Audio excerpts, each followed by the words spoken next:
Yes, we were together, was it less than a year ago, right? Probably for lunch that time. Yes. Oh, in St. Louis as well, that's right. My goodness. Yeah, there's been a lot in the Shroud world. Hi, you look familiar, but I can't remember. Kathleen Casey. We were at the couple of years ago. yes, where we and you were at the lunch, I think. There, right? We had the Mediterranean place, right? Oh yeah. It was so good. That's great. Wonderful. Thank you for being here. That's what a privilege. We have quite a distinguished crowd today. I'm looking forward to some good questions. Do you know what I just wanted to say? Why don't we put it at like 1:15, somewhere in the middle? Is that okay? An hour 15? Oh, as sure. a presentation, then open up to Q&A? Yeah, I think perfect. that would be the right time. Perfect. Okay, great. I'll do my best. Perfect. Very good. Getting close, huh? Coming in. Yeah, of course, yeah. You're just a little tardiness. no worries, yes.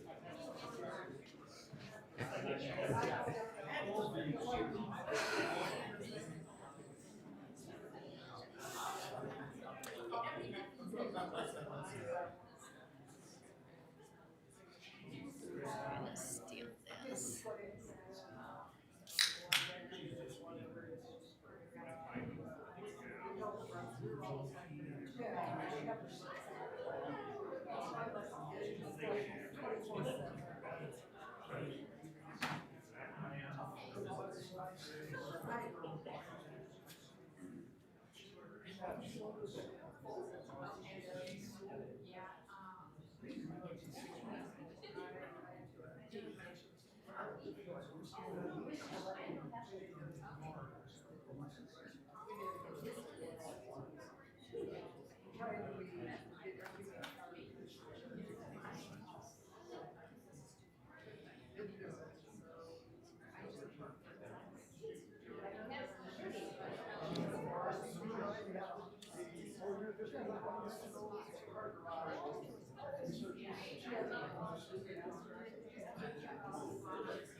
I belong to a Bible study group, and we will include your name in our prayers. So, Anyway, I have everything. What would you like first? First name first? So he's going to give his.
On, and that needs to go on.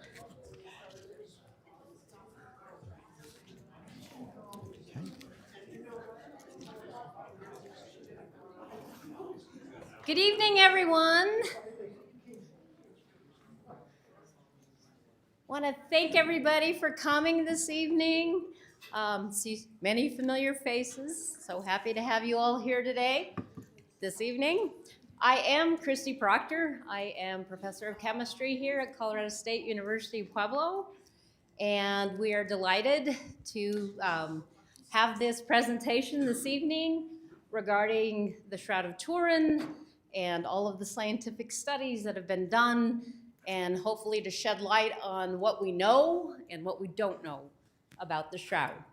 And we are honored with three awesome guests with tons of experience in studying the Shroud, starting with our keynote speaker, Father Andrew Dalton, who comes to us with his Professor of Theology degree from the Pontifical Athenaeum Regina Apostolorum in Rome. He was ordained a Catholic priest in 2012 in Rome, and he teaches classes in the Biblical Greek and Hebrew and homiletics, in addition to teaching within the Institute of Science and Faith on the Passion of Christ. And his classes are taught in English, Spanish, and Italian. He has a long, distinguished history of being an invited speaker on these topics. And we are just delighted to have him with us this evening. So he will give us his presentation for a little bit over an hour, and after which time we are going to invite up two other guests panelists who have had a long history in performing science related to the Shroud of Turin. So without further ado, I would like to introduce Father Dalton.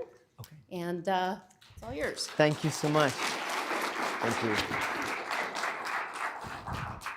Thank you, Dr. Proctor, and thank you all for being here tonight. It's my pleasure. It's quite a whirlwind of activity in these days. This morning, I was at a women's prison doing a similar talk in a very different atmosphere, but also very heartwarming experience. And I remember, it's not usual that I usually do get questions at the end, but it's not often that someone with face tattoos asked me to sign their Bible. And that happened this morning. So listen, it's my joy and pleasure to be with you. It's my joy to speak on Jesus and the Shroud. I do this in different contexts. I've done it in very secular and in very spiritual and religious settings as well. I will try to give a talk that dabbles into the science and the faith elements. And then we'll open up for the questions where I think we'll have most fun. But if you'll bear with me, I would like to do an introduction of sorts just to situate ourselves and contextualize the conversation. And I'll start with this, that the Shroud is not only the most studied archeological object in the history of the world, but also the most prized relic in all of Christendom. And those two elements I'd like to hold together. I'd like to consider the Shroud with the eyes of a scientist, and then I'd also like to look with the eyes of a pilgrim, if I may use the term. In other words, I want to look through the lens of empirical, measurable, concrete study, but then also look to the scriptures and to see to what extent these two visions are compatible, if they are compatible. And what I have been surprised to find, and this is my personal opinion now, is that not only are they compatible, science and faith, but mutually illuminating. There's a great line from a famous encyclical of Pope St. John Paul II, which is called Faith and Reason, in Latin, Fides et Ratio. He says, faith and reason are two wings by which the human spirit ascends to the contemplation of the truth. Whereas, as you know, many people imagine that it's faith or reason. You know, I can look with the Bible, but then don't open the science book. Or else it's the other way around. It's science to the exclusion of faith. You can talk to me about biology or physics or chemistry. Just don't talk to me about Matthew, Mark, Luke, or John. And so I want to propose that the Shroud is our best case study ever. Look, press, probe, scrutinize, interrogate, go all the way down into the sciences, and then pick up the scriptures and see if it doesn't shed light on the same story. Let's see if this is the case. I want to begin with the question that you saw in my opening slide. Who is the man of the Shroud? I like the phraseology of that because it's a question and it invites us to offer our own answer. I don't pretend to be able to speak with gospel truth here tonight. Maybe I'll cite those who have that, Matthew, Mark, Luke, John. But I also want to showcase the evidence and let you answer the question as you see fit. Okay, so what is the evidence? What are we looking at? Who is the man of the Shroud? Can I begin with the literature, at least to know what narrative is passed down by those canonical Gospels, and especially John. It's helpful if you know the synoptic background, Matthew, Mark, and Luke, but I want to zoom in on John especially, where we find this language. You remember how Mary Magdalene gets up early on Easter morning, and while it's still dark, she goes to the tomb with the other women and finds that the stone has been rolled away. And so she races to tell Peter and the beloved disciple, that's John, according to tradition, and they race off to the tomb. And here's a fun little tidbit. The evangelist makes sure you know that he runs faster than Peter because he got there first. And what does he do? He comes to the edge of the tomb and stoops to peer into the cave. I love this detail. We get that language of stooping both in Luke and in John. If you blink, you miss this little word. But it's significant also if you know your archaeology. Has anyone been here to the Holy Land, maybe to the southern slopes of Jerusalem? There are some tombs from the time period of Jesus. And we still have knowledge, even just a short walk from the Church of the Holy Sepulchre today. I'm thinking of Herod's tomb, which has the stairwell down. And then you peer inside. If you had access, the stone being rolled away, you could see inside the cave. So why do you stoop? Well, because if you're at the top of a stair and your head is high, you don't have an angle in. But if you crouch low, you see into the cave. In other words, the biblical vocabulary correlates to the details of the architecture. It's a little detail. But stooping, what does he see, this beloved disciple? The language is surprising. He sees the othonia. Did you see my opening slide had that word? It's the Greek word for linen cloths. There's an S at the end of that word. It's a plural. It's not the same word as shroud, which is singular. Sindon. This you find in the synoptics. Jesus is wrapped in a shroud, but then John is more specific. He talks about linen cloths. And so if the shroud is included, you need at least one more cloth to make sense of the plural. He sees the othonia. Put a pin in that vocab question for a second. What happens next? He waits for Peter. Peter arrives. Peter doesn't stay at the edge of the tomb. He goes down those stairs. He walks into that cave. He sees the othonia lying. He sees the linen cloths.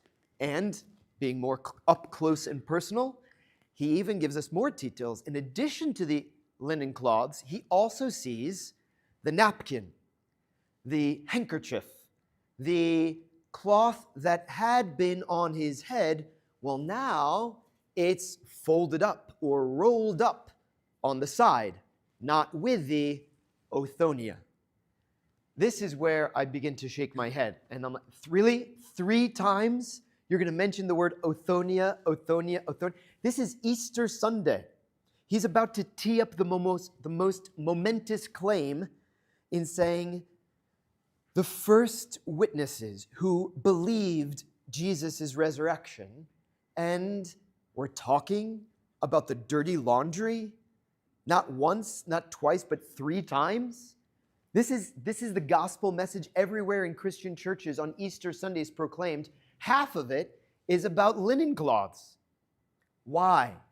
I love this teacher of mine that used to say, when the author zigs, when you thought he'd zag, pause and ask questions. There's probably something significant if you keep investigating. And indeed there is. Because what happens next in phase 3? Another verb of sight.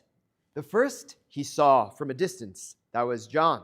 The second was Peter. He saw up close and personal. John now enters in after Peter, and what does it say in verse 8? He saw and believed. He saw and believed? Wait a minute. What exactly did he see? And why is it upon seeing it, the way he saw it, when he saw it that way, he saw and believed? This is significant. It's not that he says, despite what he saw, he just decided to believe. It wasn't blind faith.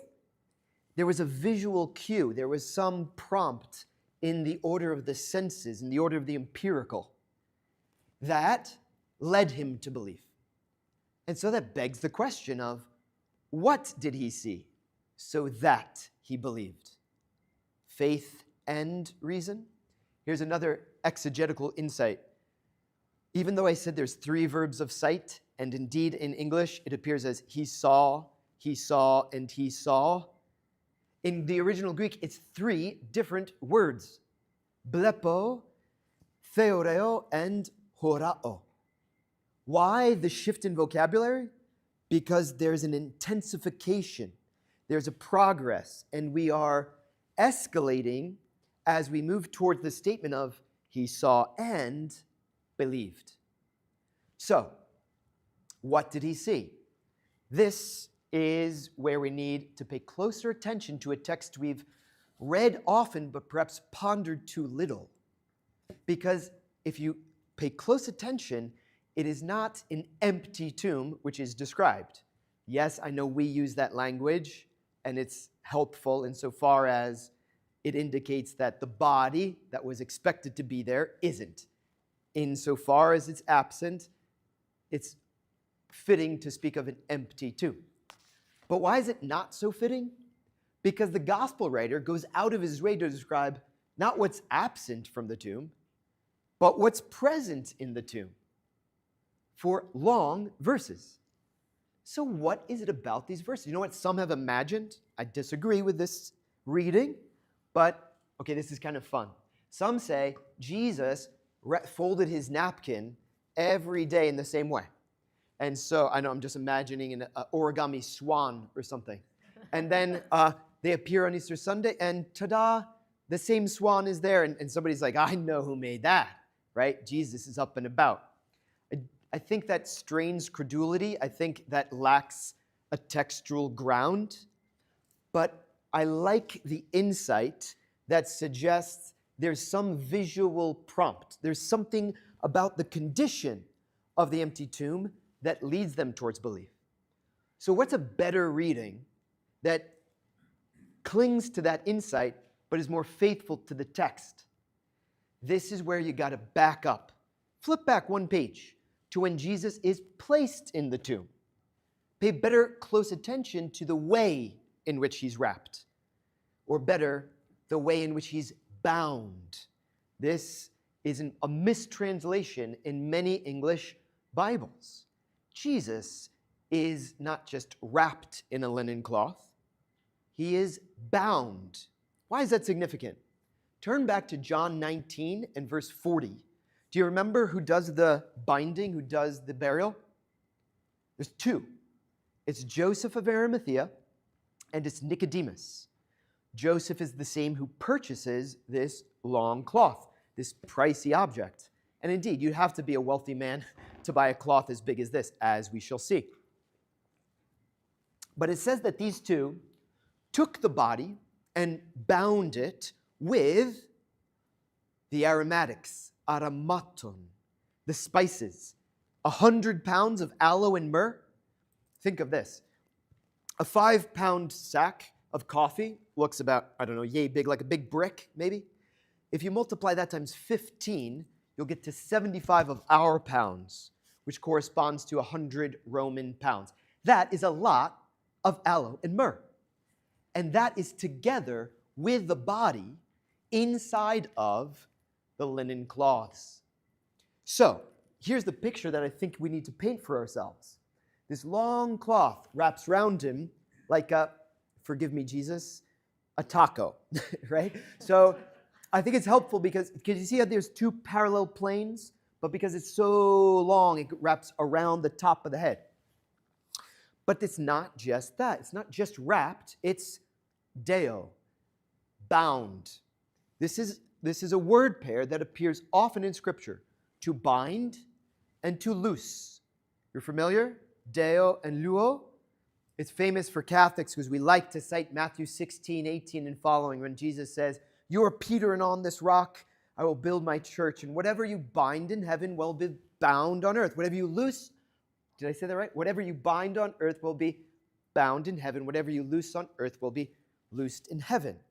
But it's a motif. Even in the Jewish encyclopedia, you can look up the power of binding and loosing.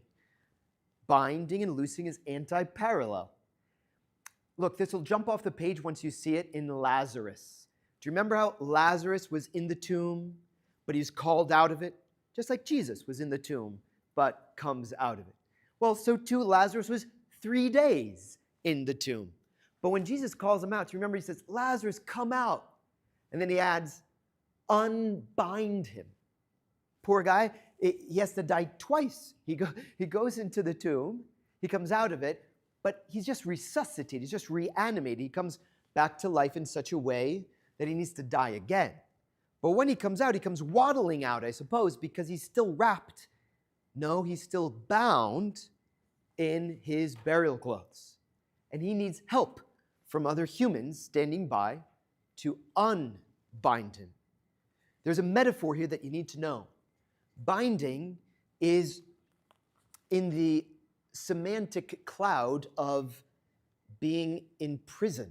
In fact, the word for a slave or a bondsman comes from this same word, deo. And so, too, when you're liberated, when you're loosed, that's the notion of being released from your prison. There's a metaphor there. But what is the prison of prisons, if not Hades itself, if not the realm of the dead? What is the liberation of liberations, if not to be freed from such a prison? Okay, so Jesus, when he comes out, well, will there be any parallel? Does somebody else unbind him? No. He unbinds himself. But how? This, I think, is a hint towards understanding the phrase, he saw and believed. Because think of it, John was at the foot of the cross, remember? He was also there to narrate how Nicodemus and Joseph buried the body. He describes it in John chapter 19. Well, so it is that he's back on Easter Sunday, and he sees what he saw the day before, or on Friday night, in the exact same position and orientation, except the body being absent. What is there to remain? Well, just the cloth, right? We can do better. What? It's not a single cloth, the sindon. It's these othonia, a winding sheet, plus keriai, linen strips that bind at the hands and feet, just as is the custom. John 19:40, Nicodemus and Joseph of Arimathea, they took the body, they bound it with the spices according to the custom. Oh, well, let me just pull off that book off my shelf that tells all about Jewish burial customs. I don't have this book. I don't know if you do. But we don't need another source, because in the same very gospel, we get a Jewish burial in Lazarus with a man who is bound with strips at the hands and at the feet.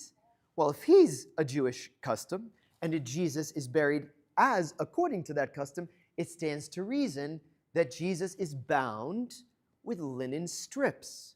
That would make sense of the plural. In addition to the sindon, the long shroud, there's also these strips at the hands and feet. Now, that is from a strictly textual point of view. Let me add one more. It's not just that the aromatics are bound inside, unless they rose from the dead too, which I can't imagine they did. But be that as it may, here's what is said by the text.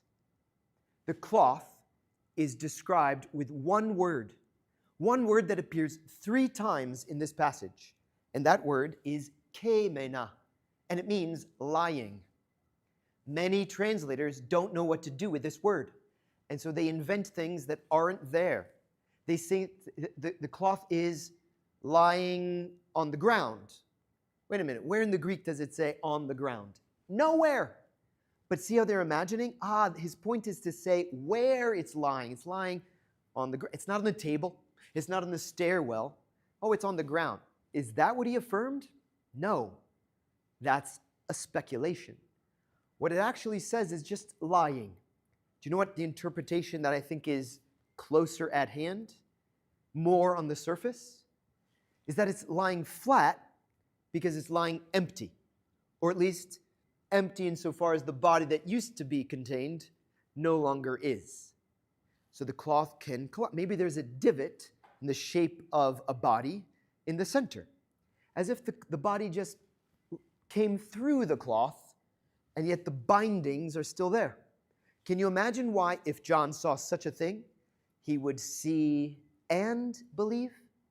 Clearly, this is not the case of tomb raiding, in other words. By the way, it never made any sense, that theory. Do you steal a cadaver and leave the pricey linen and the pricey aloes and myrrhs? That's like coming to tomb raid and leaving all the treasures behind and taking all the contaminants. The best way to contract ritual impurity, if you're a Jew, is contact with a corpse. You don't typically steal that and leave everything that's a treasure in the tomb. And so, I think this reading is a starting point for us in our consideration. That's the story that Christians received and passed down. You can read about Jesus in Matthew, Mark, Luke, and John. Even extra-biblical witnesses like Tacitus or Josephus or Suetonius or something, right? But that's Scripture. That's what a pilgrim would look at. Fine. Let's segue. I've proposed as a kind of central thesis that science and faith are not competitive, but in fact, they're mutually illuminating. Well, let's see. Put down the scripture. Let's pick up our lab coat. Let's begin a question to showcase the science of the shroud. I really think there's a punctual date when the dawn of science came, and it's the day Secondo Pia, this gentleman here, took the first photo of the shroud. This is the year 1898. The first dactylographs are invented in the 1840s. So this is now within 6 decades of that pioneering instrument. But now he is going to photograph the shroud because the royal family that has as their possession, and the best party favor ever, like it's your family's baptism or wedding, what do you whip out? The burial shroud of Jesus? That would make a statement for your guests. But now, Secondo Pia is in town, and this amateur photographer, he's a lawyer by profession, he snaps a photo and takes the big glass plate out of the contraption and into the dark room when in an emulsion, ever so slowly, the photo negative comes to fruition. Let's look at this. So here's the shroud. I've zoomed in to the face. And if you're sitting in the back, it's probably easier. If you're up close like where I am, it's actually a little more difficult to see the image. But if you stand back, kind of squint, you might see 2 eyes, a nose, and a mouth. This is what we often call the positive image. You see the color of the white linen. Of course, it's yellowing over time. But what Secondo Pia is going to see is the photo negative. So invert the darks and the lights. And this is what you get. Of course, this image pops off the page. It's highly realistic and is easily recognizable as a human face. Just compare and contrast the 2 images in relation to the eyes. If all you ever saw was the positive image, the one on the right, you might question whether it looks anatomically perfect, because you might imagine the eyes to be open and those white patches around the eyes to be the outlines of open eyes. Sorry for the comparison, but it's instructive, I hope. Have you ever seen a picture of Bart Simpson with those big, bulging eyes? It's cartoonish, it's not true to life, but here it might be what we imagined. An artistic rendition of Jesus, that's hardly anatomically accurate. But when you look to the photo negative, you see it's nothing of the sort. The subtle depressions of the eye sockets become perceptible. Separation between the lips, or the inflammation in the cheeks, and 1,000 details. I hope to point to many of them in the course of our time together. But the first thing to be noticed is that this body is anatomically accurate with regard to its morphology and its pathology, its shape, and the sufferings that he's endured. And this catches the attention not just of believers, but of non-believers alike. In fact, the big surprise that this acts as a photo document, I mean, think of what that implies. How is it possible that before the invention of photography, 18 centuries before the invention of photography, we already have a photographic document? That hardly seems possible. There were no cameras in the time of Jesus, and yet it seems that what we have is the result of some sort of photo document? The inversion of no one in the even 1700s, no impressionist painter was as creative as this. So the question becomes, where did this come from? How did it come? By what means or mechanism was the image formed? Can you see how that's not a religious question? It's simply a scientific one. It's one of those how-to kind of questions. How do I make it? Well, the shroud to this day is not only the most studied archeological object in the history of the world, but it goes unexplained, and it's never been reproduced artificially. Usually, the more we study something, the more we understand it. Here's just the other way around. The more we've studied it, the more enigmatic it becomes, because the more mysteries are unveiled. The first of them is that it acts like a photo document, and yet anatomically perfect image is there. First, they said to Secondo Pia, where did you get this? This is too good to be true. Surely it's a farce, it's a hoax.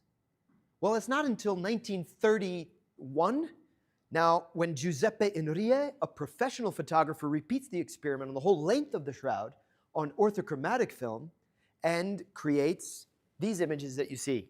That is to say, the photo negative is not just at the area of the face. The whole shroud, front and back of the body, are visible in a photo negative kind of way. I want to be careful to say the shroud is not a photo negative. There are no lights and shadows. There are no highlights and shadows. But if we invert the grayscale and arrive at a negative, the surprise is that the negative is no negative at all.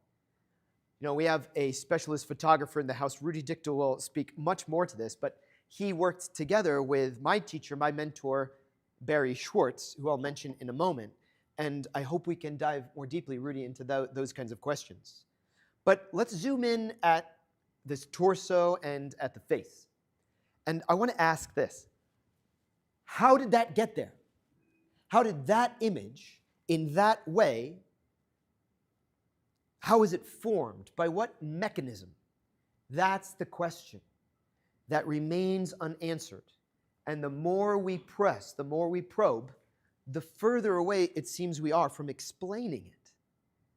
Okay, so that was 1898 when it was first photographed, and then 1931.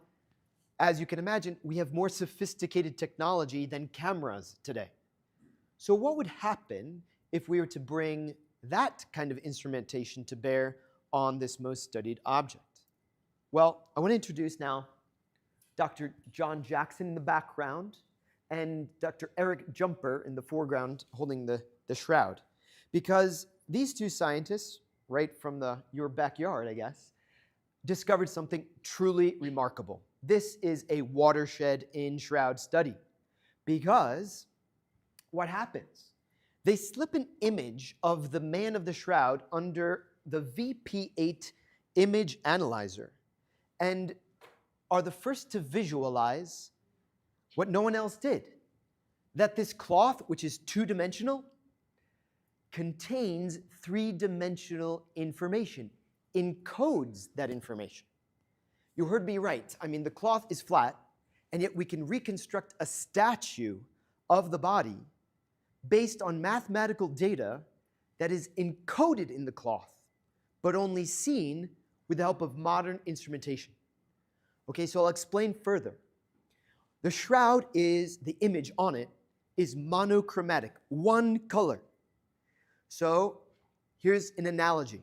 You have one white sheet of paper, and you have one magic marker. and it's orange. And if I say to you, I want you to give the impression of a darker shade in some areas on the paper and a lighter shade of orange on that same piece of paper. What you would do is you would put more dots in less space to give the impression of a darker hue. And then you'd spread out those dots to give the impression of a lighter hue. But in fact, it would be but one hue. This is what we see in the shroud. It is a caramel color, a kind of sepia tone. But the distribution of colorized threads is not equal. So, at the tip of the nose, which is in contact with the cloth, because when the body is in the supine position, when it's lying flat on a table, and you drape a cloth over it, it touches whatever juts out, right? The nose juts out. And so it's more densely colorized at the tip of the nose. But where there's a tenting effect, think of, say, the Adam's apple, which is tucked away. If the chin juts out, that's what's touching the body, the cloth.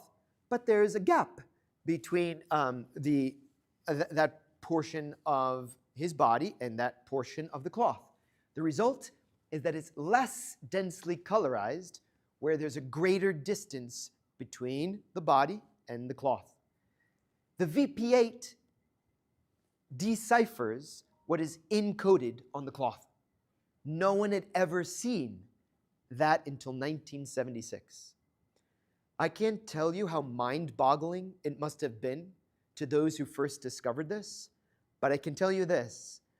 The highest powered laboratories in America, as a result of this discovery, petitioned the royal family, the Savoys, so that they might have 5 consecutive days, 120 consecutive hours, to scrutinize the cloth, to bring all 80 crates of the most scientific material overseas so as to answer a single question, which again, not a religious one, but a scientific one. What made the image?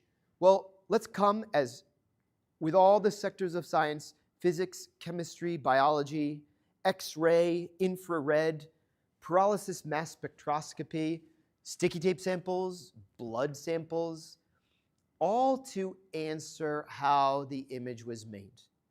Can you imagine how frustrating to come home with more questions than answers? Because all these scientists come to figure out is that the shroud is not, this is their grandiose conclusion. We can say for now that the image on the shroud is not the product of human artwork. Okay, thank you for telling me what it's not. Can you please tell me what it is? Well, we know it's not a painting because there's no paint. There's no pigment, organic or inorganic. There's no varnish. There's no dye. There's no ink. There's no brush strokes. There's no directionality with which color is smeared, spread, saturated the cloth. Okay, well then what is it? Maybe it's a scorch. No, it's not a scorch. The ultraviolet fluorescence proves as much. It's not a rubbing. There's no directionality, and the image on the cloth doesn't penetrate to the medulla of the thread. It just sits on the tippity top. It penetrates but 0.2 microns. That's 1/5 of 1,000th of a millimeter. And so, what kind of micro laser might have left a micro burn? That's language you'll sometimes see surfing the internet. It's not a burn, but we don't have a way of speaking about it. We see the effect, but we don't know its cause. And so all we can say is what it's not. It's not a painting. It's not a rubbing. It's not a scorch, and it's not a photograph. Okay? It's not the naturalistic effect of a natural cause we know. So what might else it be? And this is where the Christians have said, well, what if we were to consider an alternative hypothesis? What if it were the natural effect of a supernatural event? What if it's the result of the resurrection itself? That's not a theory we can subject to scientific inquiry unless someone wants to volunteer to die and rise on the third day, so we can, hook you up with some physicists at the same time and compare and contrast. But do you see the two alternatives? This is where I got to quote my teacher one more time. Barry Schwartz. I mentioned him earlier. Barry Schwartz is the one pictured here on the right, with the one with the beard. He passed away. May he rest in peace. But he was a dear friend. He taught at our Pontifical University in Rome. He was a Jewish gentleman who was called upon to serve as official documenting photographer in 1978, working beside Rudy Richtel, who will be speaking here tonight. But he is the one who created the most scientific website on the Shroud, shroud.com. And he is a wealth of information. He would often say this, quoting Sherlock Holmes, quoting Sir Arthur Conan Doyle. You remember the detective's line. He would say to his sidekick, I think it was, I'm not sure if it's to Watson that he says this particular line, but it's illuminating. He would say this: once you've eliminated all that's impossible, whatever remains, however improbable, is most certainly true. I would adapt and say it's most probably true. But this is how I would like to apply that pearl of wisdom. We know what the shroud is not. It's not the natural effect of any phenomena we know: painting, rubbing, scorch, photograph. And so it becomes increasingly likely, it seems to me, especially in light of the independent historical witness that points to one who's been crowned, scourged, crucified, speared, and now risen from the dead. It's increasingly probable that what we see on the shroud is indeed the natural effects of a supernatural event, especially when I give you one more minimal fact. So far, I've told you that the shroud is a photonegative, that it's anatomically perfect with regard to its morphology and pathology, that it encodes three-dimensional information, that image sits on but 0.2 microns of the cloth. A fifth minimal fact is that the amount of energy that would be required to colorize a cloth in this way, according to physicist Paolo di Lazzaro of Enea Laboratories in Rome, after spending 5 years of study playing with the variables of light, duration of exposure, frequency, amplitude, comes to the determination that you need to posit 34 terawatts, 34,000 billion watts of radiant energy, so as to bring about an effect like we see on the shroud. In other words, can you think of a cadaver that acts in this way? Not just emanating a certain amount of power. That's the numerator. Joules per second equals watts. Power over time. What's the denominator?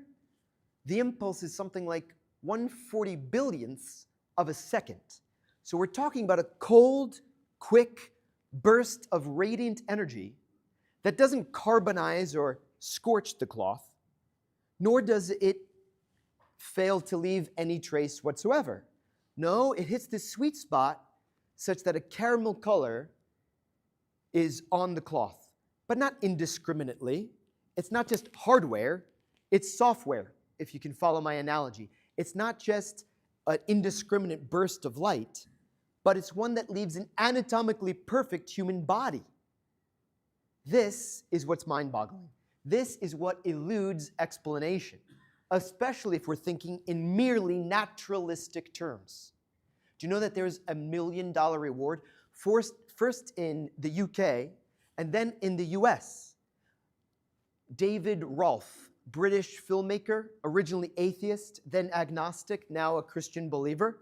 He went out to make a documentary on the shroud trying to disprove it, walked away a Christian. He now offered this huge monetary reward for anyone who might reproduce artificially in a laboratory the effects that we see on the shroud.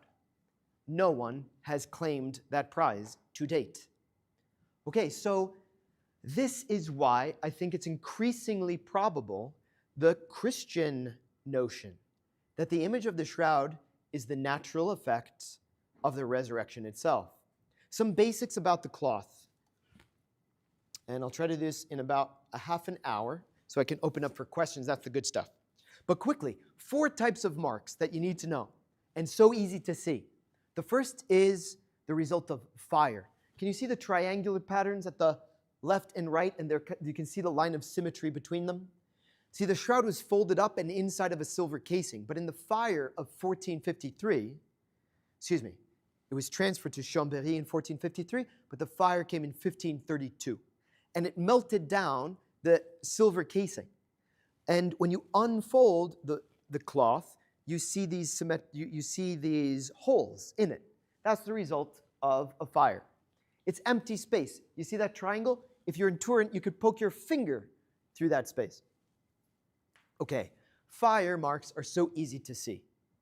Think of this. What happens to a painting when you stick it when you heat it up or when you set it on fire? Is it not distorted or destroyed? Of course. It's not just fire, however. It's also water. Can you see these? You see the face? Come down and you'll see a diamond shape. If you look left and right, the extremities of this photograph, you'll see symmetrical patterns. They kind of look like a triangle. Or just above the head, you might see another diamond shape. Look left and right towards, you'll see the symmetries of two shapes. That is a water stain. There are several water stains. The lines of symmetry are very similar to those of the fire. See, the shroud was folded up in a similar, but just like when you and I fold the sheets, we don't do it exactly the same every time. So the shroud was in water. Well, for how long? If you leave it in water for a day, it doesn't leave a water stain that lasts for centuries. So it was evidently a long period of time. Well, what happens to a painting when you leave it in a puddle? Well, again, it gets diluted, it gets damaged, it gets destroyed. That is not the case. It's not been washed away, it's not been burnt away. I've only told you two of the 4 major markings. Fire, water, blood is the third. We can see blood at the torso next to the third triangle moving left to right. You might see that patch. That is what flows from the pierced side. There's also blood at the forehead. We could point out other markings. I've zoomed in on the right so you can see how these blood clots are seen in the nooks and crannies. Remember the waft and weave? When you're on the loom, you go over 3 threads and under 1 and then over 3. That's the herringbone weave. The blood that is there is human blood. That was discovered by the Shroud of Turin research project of 1978. There's the human proteins, there is a serum albumin, there is an excess of bilirubin in the bloodstream. This is precisely the result of one who's been scourged, of one who's suffered traumas. That is why the blood stays red, by the way. This is what convinced my Jewish friend and mentor, Barry Schwartz, after so many years of agnosticism or skepticism. He wasn't sure if the shroud was authentic, but was eventually convinced by this particular detail. Why is the blood so red? Do you know what happens to blood that's really, really old? With the oxygen in the atmosphere, it blackens. And yet that's not the case here. Why not?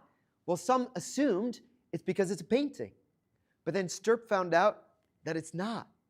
It's just that there's an excess of bilirubin. Can you hear in the Latin? Rubin, that's the language for red, the color. Like a ruby is red, right? Well, bilirubin leaves this effect that it forever stays red. That is a detail that I think a con artist in the 12 or 1300s would not likely know, and yet in the modern era we do. Jesus, it correlates to what we know from the eyewitness testimony, that Jesus suffered such traumas that would require in excess of bilirubin. There's much we could say here, but let me say this. I'll put it in the form of a question. If you were the con artist and you were tasked with recreating an image of the crucified man, this man Jesus, what would you do? Would you start by painting bloodstains on an otherwise empty canvas, and then in a second moment add the image of the body? Or wouldn't you be more inclined to do it the other way around? Start with the frame, start with his head, his arms, his legs, and then depending on where the feet are, add on top the blood stains, where they ought to be. Imagine you did it the other way around and you find yourself having to paint Jesus' neck like that of a giraffe, just so his neck can strain to reach the blood stain you've already painted far, far away from the shoulders. That wouldn't work. And so why is the shroud not the work of a con artist? Well, here's one point of evidence. Underneath the bloodstain, say here at the torso, there is no body image. In other words, those fibers that are coated in blood are not able to receive the image in a second moment after the blood transfers from the corpse to the cloth. Doesn't that make sense on the reading of the gospel? Of course it does, because the cadaver covered in blood is what's first in contact with the cloth. Immediately the blood transfers from his body into the fibers. There is no image of the body yet. That comes later. And yet a con artist would certainly paint the body first and then add the blood stains. It's further still. We could distinguish today arterial blood from venous blood. At the front of the forehead, we have blood that flows from the frontal vein. But toward the temples, towards the sides, narrow and kind of straight, are blood that streams from arteries. But in the 1200s, they didn't know how to distinguish the subtleties of the musculature around an artery as opposed to a vein, or how the brow furls and if tilted to the side leaves this kind of three-shaped rivulet on the face. I know it's a reverse 3 on the positive. Sorry for the confusion. Do you know how, I should have said this earlier. Let's use a slide to explain. The shroud is a mirrored image because it lies on top of his face, on top of his body. If there's a blood flow on his actual forehead that in the shape of a 3, well, because the shroud is lying on top, it will leave a stain in the shape of an epsilon, or a reverse 3, on the positive image. So notice when you look at the photo negative, it's not just that they invert the grayscale, turning lights to darks and darks to lights. They also flip or mirror the image. So as if you were looking at the body in the tomb. Okay? Can I just add a spiritual tidbit? I think Christians will be interested, especially to know that there's a metaphor here. St. Paul has this great chapter, 1 Corinthians chapter 13. It's famous, right? They always read it at weddings. Love is patient, love is kind, love bears all things, love supports all things. At the end of that chapter, it says this: now we look dimly as in a mirror, but then we'll see face to face. I can't help noticing that on the shroud, what we see is a dim image, a mirrored image, but one that suggests face-to-face vision. It's a veil. It's literally over his face. But it's a subtle suggestion that the face we see, insofar as it didn't remain in death, is one we'll see again. But when the eyes are open, when the body so brutally beaten here is now in a state of glory, and we see him as he is, we see him face to face. That's the Christian destiny. That's the deepest desire of the human heart. And so I just wanted to point out that the shroud is a mirror image for the sake of our understanding. Another basic is the dimensions. Look how large this cloth is. Think, it's twice the length of a human body because it wraps around him, covering the whole of the front, and the whole of the back. It's 14 foot 3. It's 3 foot 7 tall. In meters, 4.4 by 1.1. Here's a trick question, which you'll see coming, right? In Jesus' day, which did they use? Feet or meters? Neither one, right? But instead, they used Assyrian cubits. And in a cubit measures from the tip of the elbow to the tip of the finger. And that cubit, which is the international standard in Jesus' day, not ours, it's 2 by 8. In other words, perfect whole numbers, most likely. I think that's significant because it's more, I don't go to Home Depot and ask the guy for a 1.1 by 4.4, piece of lumber. He'll look at me funny and say, I got a 2 by 4, right? We're more likely to use whole numbers. I think even that suggests its antiquity. But even beyond that, consider this. There is a paradox staring us in the face, and we've often missed it. And it's this. Is this man at the top of the social hierarchy or at the bottom? In one way, he's way at the bottom because not anybody could be crucified. Remember how Paul is a Roman citizen? Roman citizens can't be crucified. But if you're the worst of all criminals, this was the punishment reserved for you. Jesus, as we'll see, will be scourged, crowned, crucified, and speared. He's the lowest of the low. This is the most brutal kind of torture. In fact, the cross was engineered to be the summum supplicium, the worst of all punishments. And yet, when buried, he seemed to be the top of the top.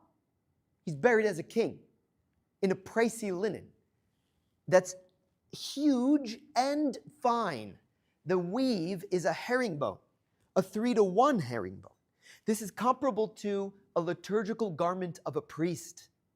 Can you imagine how costly? You'd have to be from the elite upper crust like Joseph of Arimathea in order to purchase such a thing. So see how rare and see how unique are these circumstances. Not everybody was put to death by crucifixion, much less crucified and crowned. Make a list of all those who were crowned and crucified. You know how many make that list? 1. And then add crowned, crucified, speared, scourged. That's an extremely unique combination of sufferings. And then add on, well, how many commoners would be buried in a cloth like this? That's just, we're infinitesimally small in our probabilities, such that one mathematician has said it's virtually zero, the probability that this is any other man. We simply don't have, in the annals of human history, testimony of someone who endures these kinds of sufferings and enjoys this kind of burial. Jesus has got friends in high places and enemies in high places. All right, well, with the time that remains, I'm going to blitz through the story of Jesus' sufferings, and I want to highlight points of contact with Shroud science. A little introduction to say, if this is brutal, if this is surprising and shocking and even a bit macabre at times, the reason I highlight it is not because I have some strange fixation on blood and suffering. I don't. There's not a fiber in my being that is inclined to rejoice in any of that. And yet, I'm going to quote Pope Benedict XVI, an intellectual hero of mine, when he says, "This is love in its most radical form. Divine love, when manifest on earth as in heaven, the translation looks like this. It's not a poem which is easily doubted, but Jesus, in effect, is answering the question, Lord, how much do you love me? And he stretches out his arms wide in the cloth and says, this much. That's the Christian reading. And yet so many of us wear the cross around our neck. We use it to decorate our living room. We don't blink. We sip tea as we look upon the cross. And yet, we need to be reawakened. We need to be shocked because this is radical. And yet, we yawn as we look to the most shocking forms of torture ever devised, and Jesus willingly steps into them for our sake. That deserves our attention in new ways. I want to point out this moment right at the start. You remember right after the Last Supper, Jesus will go to his habitual place of prayer. He goes from Mount Zion in the upper room, he crosses the Kidron Valley and goes to the Mount of Olives on the other side, and there prays, "My soul is sorrowful unto death," right? There's a spiritual or soulful dying that begins even on Thursday, prior to Good Friday. What's happening? He says it. "Father, not my will, but yours be done. Father, let this cup pass from me." 3 times he says that. As he makes that prayer, there's a doctor who records these words. Luke is a physician. Luke, in chapter 22 and verse 44, says, "Being in agony, he prayed more fervently, and his sweat became like great drops of blood falling to the ground." Did you know you could read peer-reviewed scientific journal articles on a phenomenon called hematidrosis? This is when under your subcutaneous layer of skin, the smallest of blood vessels, these capillaries, become distended and now burst such that the hemorrhage under the surface of the skin exits out through the adjacent sweat pores, leaving red dots, now little bubbles of blood on the surface of the skin. And as a result, the biggest organ in your body, which is your skin, is now sensitized to touch. Just to blow over the surface of the skin after having suffered hematidrosis likely felt like pain. And that's important because the first physical violence that ensues would have been painful. And the first touch after this moment is a kiss of a friend. Judas is the one who comes close to say, "Hail, Rabbi," with a big smile and a nonchalance that is chilling. But if you know the story, this is the sign that he's orchestrated with the soldiers standing by, sent from the Sanhedrin. They're going to nab the one that they don't know, but that Judas signals. The one I kiss, that's the one. And so that's poignant because a kiss ought to be a sign of love and loyalty. But it's now recast as the tool of his arrest. And so it's significant and it's poignant that it felt painful. That's his friend. It reminds me of a psalm that we often read on Fridays as priests. Psalm 55 says, "Had an enemy betrayed me, I could bear his taunts, but it is you, my intimate friend." In other words, it's more than just the physical pain. There's a soul that is dying, a soul that is sorrowful unto death. And it has to do with the infidelity of his friends. If it's true that hematidrosis is the preamble of the passion, every blow is more intensely felt. He's arrested. He's carted off to Caiaphas in the middle of the night. And the Sanhedrin has this trial, or some botched version of it, because the eyewitnesses, or the witnesses, are not even agreeing amongst themselves. And Jesus is slipping through his fingertips until the high priest says, "Jesus, I adjure you, answer me this." Are you familiar with the killer question that gets Jesus a death sentence? It's not because he didn't pay the temple tax, nor because he was going to reconstruct an architectural building that took us 46 years to build, and he'd do it in 3 days. It wasn't even because he was going to lead an insurrection against the Roman armies. None of that gets Jesus condemned. Instead, the question that comes at the climactic end of the Gospel of Mark, Caiaphas stands up and says, "Are you the Christ and the Son of God?" In other words, are you a divine Messiah? And Jesus, who had been so disciplined up until this point, like a lamb led to the slaughter, opening not his mouth. I'm sure if he had a lawyer standing by, he'd be like, "Attaboy, Jesus. You just stay silent tonight and you will sleep in your own bed. They can't even bring any charge against you." But he wants to answer the question. In fact, he obeys the one who sits in Moses' seat, as he said. Remember, Matthew 23? They sit in Moses' seat, so do as they say. Well, is Jesus going to obey? Of course. And so when asked, in these solemn circumstances, when he has nothing to gain and everything to lose, but so that you and I might know who he claimed to be, he said, "I am," or better, ego eimi. Echoes of Exodus. Do you remember the burning bush when God revealed his name to be "I am who am"? Well, now Jesus saying similarly, "I am," and adding now the two key messianic passages of the Old Testament. He cites Daniel 7:13 and following in Psalm 110. Ego eimi, I am, and you will see the Son of Man seated at the right hand of power and coming on the clouds of heaven. He just quoted a passage in which one like a Son of Man enters into God's throne room in heaven and receives a kingdom that has no end. And Jesus says, "You know that guy? This guy. I am." And he says, this enthroned divine Messiah is going to come on the clouds of heaven. That's how God's throne moves, by the power of the Holy Spirit. Jesus could not have made a worse presentation. His lawyer at this point is shaking his head and says, "Don't do it, Jesus." What's the reaction of Caiaphas? He rends his garments and says, "You've heard the blasphemy." That's the charge.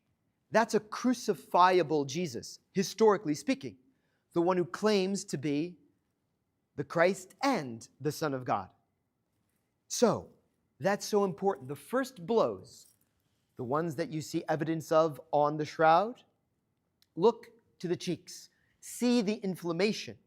If you punch me now, please don't for the sake of science, but if you punch me now, it'll hurt right away, but it won't show up till tomorrow as a swollen black eye or a swollen cheek. But look, when Jesus is punched, that's Thursday night. On Friday night, so 24 hours after, is when he's tucked in the tomb and in contact with the cloth. Has there been time for swelling to set in? Absolutely, according to the narrative, according to the timeline given to us by the eyewitnesses. It coincides with evidence here on the shroud. There's also evidence of a separated septum. According to the American scientists, it seems that there's a cudgel, a club that is used to strike the nose, deviating the septum. So it's not a broken nasal bone, but the cartilage at the tip that's separated. Again, according to the American scientists. That too aligns with the data in the scripture. Two verbs appear in the gospel. They rapidzo, they slap, and they strike. Why use two vocab words? Because there's two types of action. One is with the hand, another with the club. Evidence here of this club, or so it seems. All right, the scourging, a unique scourging. Careful, not like you saw it in Mel Gibson's The Passion with the scorpione that would clearly kill you in short time, nor is it a Jewish flogging. Don't confuse a Jewish flogging with a Roman scourging. Radically different. One in the synagogue with your brothers, not to exceed 40 lashes minus one. That is with leather straps. Instead, what we see on the shroud is evidence of a Roman flagrum. A reconstruction is on the right. See those leather straps? At the end of them, lead balls, kind of in the shape of a dumbbell. And so they leave these marks again and again. According to the Stirp scientists, they count some 372 or so. On the back, some 240. On the front, about 120 more. And keep in mind, we don't even see the lateral portions of the body. We see only the front and the back. These wounds are not only on the back, they're from the clavicle to the ankle. Front and back, yes, even in the pelvic region, even in the buttocks, there is no protective loincloth in the moment of scourging. And that makes sense, because the messaging was, look, don't do what this guy did, or get ready to suffer like this. They put you in the public thoroughfare and make a spectacle of you so that they would teach the rest of us to step in line. Okay? It's not just the wounds, but it's the method to the madness. It's discernible, the procedure that we see. See, two men, two lictores, are striking the body. All those lashes that land toward the mid-body range do so at an angle that's perpendicular to the main axis of the body. But where they land towards the extremities of the head or toward the extremities of the feet, they do so at an oblique angle, such that there's a radius that allows us to imagine a central point that remains fixed. In other words, two men are standing still but pivoting towards the head, towards the feet. And we can reconstruct the radius. One man's radius is longer than the other. Evidently, one man is taller than the other. Can you imagine a con artist now in the 12 or 1300s mapping out these scourge marks such that just in case, some 700 years in the future, they see, aha, there was some rhyme and reason here. I think it's much more likely that the shroud is just recording the raw fact. But the raw fact is radically more intense than we would have imagined it, and yet even more understandable in light of the gospel narrative. Because yes, it was customary to have a scourging prior to a crucifixion, but Jesus is anything but a regular old crucifixion. You remember the scene. Jesus in the praetorium punches Pilate saying, I find no cause of death in him. Therefore I shall scourge him and have him released. The plan is to spare his life by satisfying their lust for blood, but without killing him. And so this has got to be a dramatic scourging. If in the moment he says, Ecce homo, ecce rex, behold the man, behold the king, they're supposed to wag their heads and say, enough, we got what we came for, let the guy go home. That plan flops. They cry out all the louder, crucify him. He says, I wash my hands. And so have your way with him, in other words. He's crucified. But when he's crucified, they put the titulus over his head. Jesus of Nazareth, King of the Jews. Don't say that. Say that he said that he was the King of the Jews. Quod scripsit, scripsit. What I've written, I've written. Do you know, when you go to the cross, you had the reason for your death sentence. If you're a thief, theft. That word would appear over your head. If you're a murderer, murderer. What's the cause of Jesus' death? Well, it's right there on the titulus. King of the Jews. There's another word for that. If you are a Jew, Mashiach. In Greek, Christos, Messiah, Christ. Indeed, because of his claim to be the divine Messiah, that's what got him a death sentence. I'm supposed to be done in 5 minutes. Come, Holy Spirit. Okay, so crowning with thorns. I'll have to be briefer than I want to be, but this one is the most surprising. In fact, if I had to pick one element that indicates that the man of the shroud is Jesus of Nazareth, I'd be constrained to pick one because I really think it's the cumulative force of so many elements that together converge on the Christ event, on the Christ story that we get from independent historical witnesses. But if you force me, this is the one I pick for several reasons. The first of which is that it's nothing like what a con artist would construe. Because we've always imagined, it seems to me, that it's a circlet, a band, a wreath that leaves the top of the head exposed. And yet the shroud deviates from our own expectations. It dares to depart from our tradition and instead gives evidence of not a wreath or a ring, like you see on the left, but instead a helmet, a cap, something that covers the entirety of the head. We see some 30 to 50 flows of blood. And so this is a reconstruction of a crown of thorns using the Sisyphus spina Christi. You can hear from the Latin name a reference to the thorns of Christ. But these thorns are likely 3/4 of an inch long, perhaps supple when the plant is green, but when it oxidizes, becomes hard as nails. Forensic doctors agree that this would press not just through the skin, but to the bony plate below. It's likely that a pliant branch is used to bind together this mess of thorn, and then with sword or spear, pressed upon the head. But can you see the flows of blood at the nape of the neck? Can you see how they're dripping down and towards the center of the spine, as gravity would require, even though he's in the supine position on Good Friday, taken down from the cross? Evidence of the blood that is in the hair now transferring to the fibers of the cloth. Here's the front of the brow. Again, I pointed out the blood flow from the frontal vein, from the arteries near the temple areas. But if all you can do is describe this crown, your understanding is still shallow, it seems to me. The deeper question is not a what, but a why. This is where it really gets good. And I don't have time to do it justice, but I'll try to be swift. Thorns are a symbol of sin from the first page of the Bible. Paradise doesn't have thorns. It's after Adam eats of the forbidden fruit that the Lord God says, "Cursed be the ground because of you. Thorns and thistles shall it bear forth, and only by the sweat of your brow shall you have bread to eat."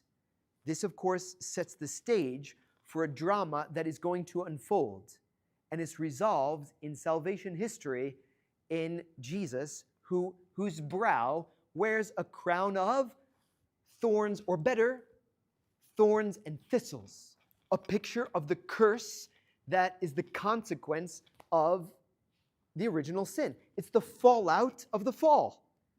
It's a picture of sin. It's a metaphor. Sin has its effects. Those effects fall upon the head of Jesus.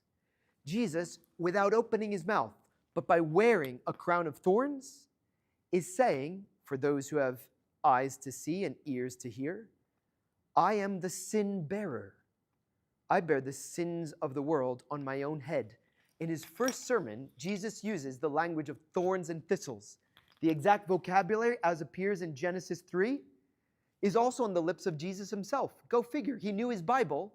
He knew that thorns were a symbol of sin. He knew he'd be crowned with thorns and thistles. He's saying, for those who can understand the biblical motif, is that he's taking away the sins of the world by taking upon himself the sins of the world. What does he do? He takes these sins upon himself and goes into the grave and lays the consequences of sin in hell, where they deserve to be. But when he rises, it's but in glory that he's seen, leaving behind sin and death. Oh, if only we had time to talk about the carrying of the cross and show that it wasn't a T-cross but a patibulum. There's excoriations on the right shoulder and the left shoulder blade, exactly as men who work on the railroad carry straight beams of wood. We see a reconstruction of his back as we might imagine it. We see evidence of his fall. Do you know that there's soil on the nose, on the knees, and at the bottom of the feet? This soil at the feet is examined. It can be determined what its chemical composition is. It's calcium carbonate with a touch of strontium. But more explicitly, more specifically, it's travertine aragonite. That's its crystalline structure. I'm sure the chemists in the room could describe more. But this is a rare crystalline structure, and yet it matches the soil of the grottos of Jerusalem like a fingerprint. And so on the hypothesis that the shroud is fabricated in France in the 12 or 1300s, tell me please, why is there soil from Palestine precisely where there's contact with the ground? knees, nose, bottom of the feet. It's not just that he carries the cross. This man of the shroud is indeed crucified because we have nail wounds. And yet again, surprise, not as we expect in the center of the palms. That's what a con artist would likely paint. But instead what we see is that the nail passes through the metacarpals. That is, not the phalanges, not the carpals, but the bones in the wrists. That it passes through Z space or Desto's space. See how it goes in one side under the thenar furrow. You see this little divot right under the flexed muscle in the thumb. It exits out about 1.5 centimeters higher on the opposite side, precisely where the median nerve or ulnar nerve passed through. That would be aggravated. That would be, if not severed. And so this is why it would be so painful, because you would be forced to twist and rotate around a wrist. Can you imagine a 9-inch nail with a square cross-section going through this section of the bones, of this bundle of bones? And now, in order to breathe, once lifted high in the cross, the only way to do so would be to press down on the one nail that passes through both feet, and then pull up on the nail in the wrists, so as to allow the intercostal muscles to relax. And now you exhale. But can you do that easily? Can you hold yourself high for any length of time? Your muscles would be on fire, you'd collapse. But now you can't breathe. And so back and forth, back and forth. This double position, this high and low position, is evidenced by the bifurcation pattern at the wrist. Can you see how two flows of blood emanate from a single point? Why? Doesn't blood just drip down? Of course it does. But he's twisting. And that's why we see the splitting of the flow of blood. Jesus isn't just breathing, according to the eyewitnesses. He's speaking. He's praying. He's crying out with a loud voice. Man, I wouldn't even whisper if that were me. And I know how hard it is to pray when I have a toothache or a paper cut. And yet Jesus is reciting the Psalms. Jesus is praying for his enemies, the ones torturing him. In his agony, he's saying, Father, forgive them. They know not what they do. Jesus doesn't just suffer on the cross, he dies. And we know it from the shroud because of the bloodstain at his torso. See, they pierced him with a double-edged blade between the 5th and 6th rib that is a distance of about 3.5 inches or 10 centimeters from the heart. We see that it's exactly like this famous statue from the 3rd century before Christ. Romans used weaponry that we know, that left a wound like we know. We see it here in this famous statue, the Galente Morente, the dying Gaul, that stands in the Musei Capitolini in Rome. Can you see the blood flow?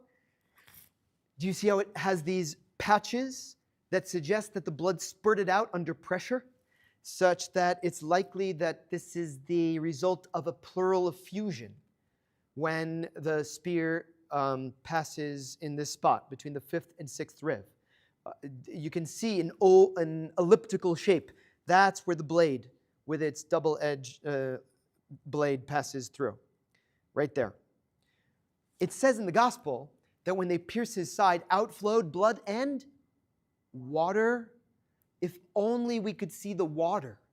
We can see the blood with the naked eye, but we can't see water. But you remember the Stirp team that went in 1978, they're not looking anymore with the naked eye. And they see what we don't. We see the corpulous blood that's red. With ultraviolet fluorescence, we can perceive what the naked eye can't, namely serous blood. The serum, the plasma, the watery substance in the blood, the part that rises to the top once the heart stops beating, and the red blood cells and all those heavy organelles go to the bottom, but the watery substance rises. Well, when that's pierced, what flows out is not just blood, but post-mortem blood, separated blood. That separation occurs 30 to 60 minutes after death. This we couldn't see in the 1300s. Nobody saw it until 1978, and yet it's exactly what the Gospels describe. Can I shift gears and look not with the eyes of a scientist, but with the eyes of a pilgrim? Out flowed blood and water. What came from the side of the first Adam when he slept, if not his bride, Eve? Jesus, the new Adam, in the sleep of death, on the tree of life, which is the cross, gives birth, as it were, to his bride, the church. How do you enter the church if not through the waters of Christ, the waters of baptism? How are you nourished with the life of Christ if not through the blood of Christ, the Eucharistic blood? This is my blood, take and drink. Do you see how what flows from Jesus flows unto us, his body, so that what is in him is also surging in us by virtue of a holy communion? What's Jesus' last words if not tetelestai, consummatum est, right? It is consummated. Well, what is consummated? The new creation. It's a bigger and better Eden that we step into by virtue of the happy fault of Good Friday. Because God became man so that we might become gods. God came all the way down that we might go all the way up. That's the theology of the Gospels. It resonates, I think, with the data on the shroud. Here's the data that points to resurrection. And this really is the last mini chapter. Look, there's two elements, and I'll add a third, that point to resurrection. Careful, I will never say proof of resurrection, because proof is inescapable, it's apodictic, it's inevitable and conclusive. Instead, we don't reach the result of resurrection or the conclusion of resurrection by way of syllogism, by way of mathematical or philosophical proof. That follows necessarily from the data. Instead, I think we have reasons to believe. If I can tie back to our opening scene, he saw and believed. What are the elements on the shroud that point to the fact that this man not only died, but also rose? Element one, rigor mortis. The body is in a state of cadaveric rigidity. Can you see how the chin is close to the sternum? And so it looks as if the head is raised, as if there's a pillow under his head. There's not. You saw how the cloth is close to the back of his head, leaving the blood flows, leaving the trace of the back of his head. Okay, so he's maintaining the position he held in when vertical on the cross, even as he's laid in the supine position on the slab of stone. So too, his knees are bent. Why? Is there a triangular support under his legs? No, his legs were bent when pinned to the tree. Now he maintains that position. Sure, as they take out the nails in the hands, they have to force the arms down if they're to carry him from Golgotha, a distance of 140 feet, to the garden tomb. But now he maintains that newly imposed position. Okay, rigor mortis doesn't last forever, but it relaxes after 40 hours. Indeed, that's what happens to dead bodies. They putrefy, they decompose. You'd expect out of the oral and nasal passages ammonia gas to exit out and obscure the facial image. None of that occurs. There are no signs of putrefaction, of decomposition anywhere on the... There's not even a relaxation of rigor mortis. And so what does that tell us? It tells us that this body is no longer in contact with this cloth beyond the 40-hour mark. Can you see how we must postulate the separation of the cloth from the cadaver, and very early on? Otherwise, it'd be a very grotesque image if it even remained at all, this linen cloth. And so that's element one that points to resurrection, and here's why. You have to keep it in connection. You see that in tandem with this bloodstain. Can you see how the boundaries of it are crisp and clear? Can you see how there's no smearing or smudging? Not even a millimeter of displacement. And yet he must have been pasted to his linen container such that you'd wonder, how did he get out without showing signs of a violent wrenching off of a cloth. Do you know when I take off a Band-Aid, I like to count to 3, right? Especially when a kid, because you know on the count of 3, a little bit of me is going with that Band-Aid, right? And you see it. You see the signs of your violence as you look to the bandage that was wrenched off. And yet we must imagine a separation, and yet we cannot imagine a means by which we wouldn't smear or smudge or displace that bloodstain. And yet so it is. And so the suggestion is that the body, to use the terms of a nuclear engineer, Bob Rucker, some of you know in the room, Robert Rucker says the body becomes mechanically transparent, or so it seems, such that that which is inside moves to the outside in a way that is utterly unique. Look, isn't that similar to how Jesus is described to enter in to the upper room? Do you remember the doubting Thomas? The one who avowed, I will not believe unless I stick my finger in his side, if I look to the nail marks in his hands, etc.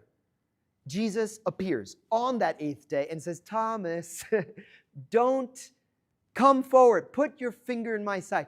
Don't be unbelieving, but believe. I love that it's on the lips of the skeptic, the most direct confession in Jesus' divinity anywhere found in the Bible.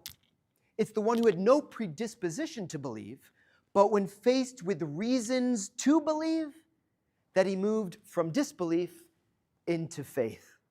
My Lord and my God. Reasons to believe. Not proof, but indeed signs.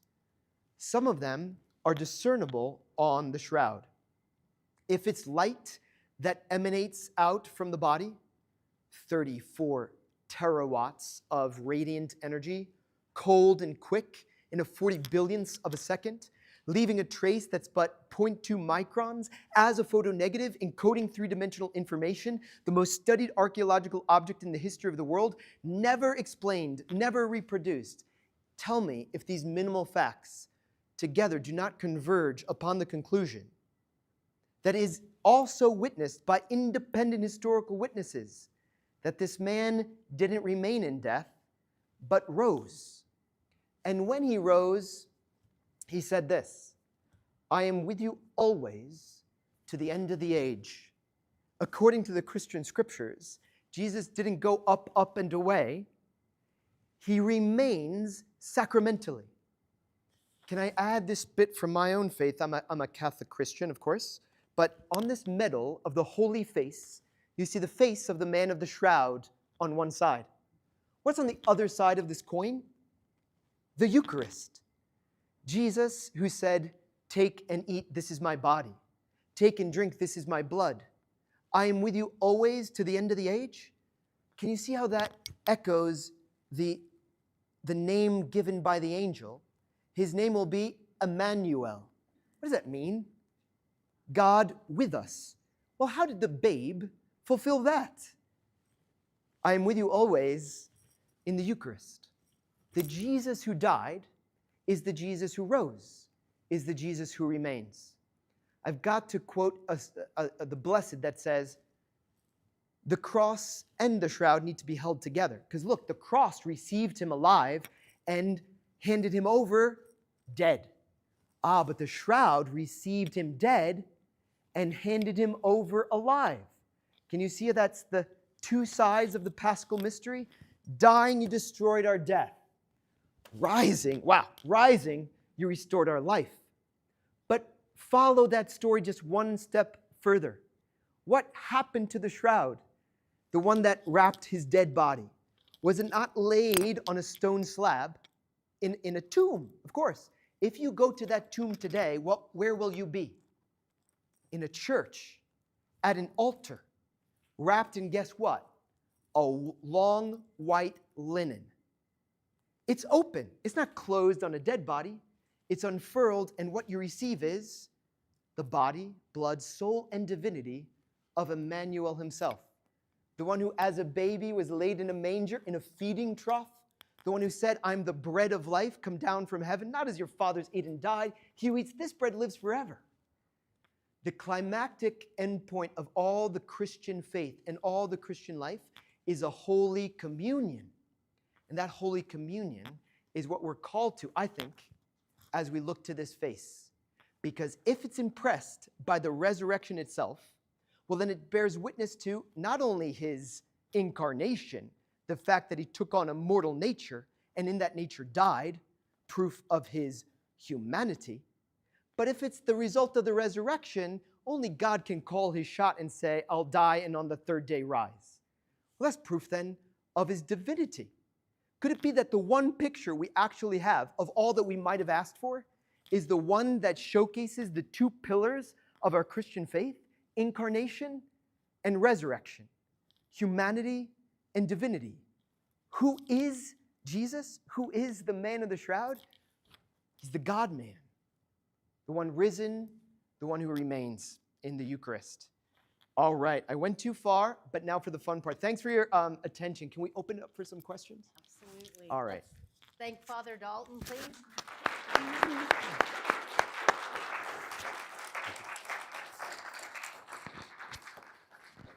I'm going to invite down our two guest panelists who have other areas of Absolutely. Welcome. Most welcome. in experimental testing and analysis of the shroud. Rudy, you want to come down? And Keith. Put this on. And as they come down, may I take a question, if that's okay? Absolutely. For those who might like to ask, and by all means, on absolutely anything. This is where it's most fun. There we go. I got to get this on. Don't be shy. I will say, in just a couple of days in Albuquerque, there is an international symposium of archaeology in the Bible. And I'll be moderating a debate in a very different atmosphere, strictly on the authenticity of the shroud. And so I'm so curious to see how these two scholars will duke it out.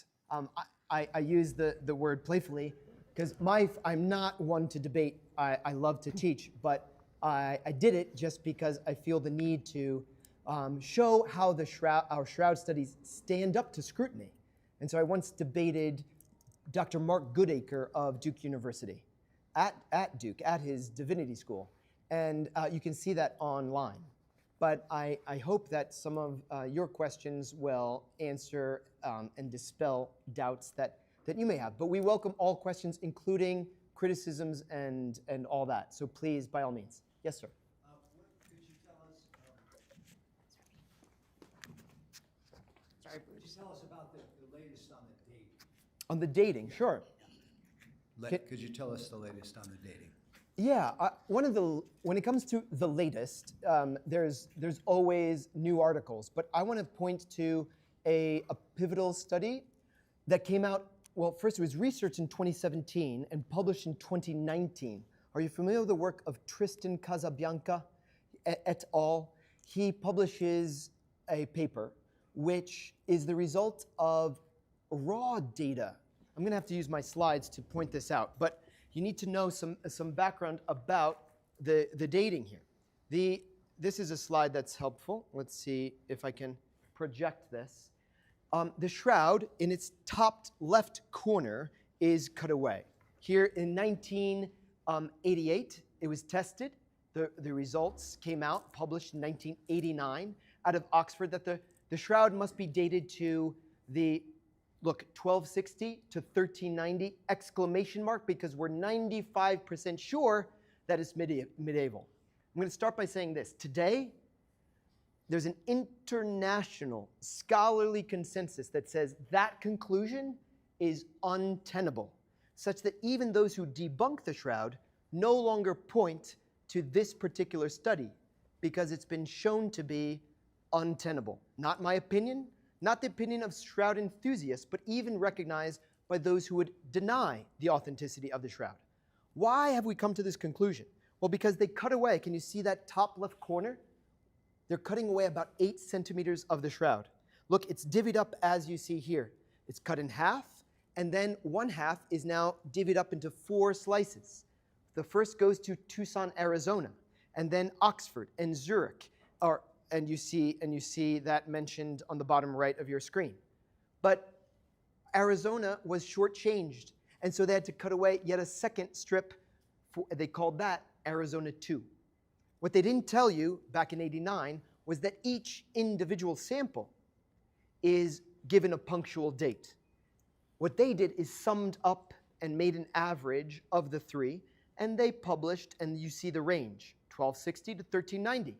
Case closed. It's medieval, doesn't pertain to Jesus, doesn't tell us anything about his passion.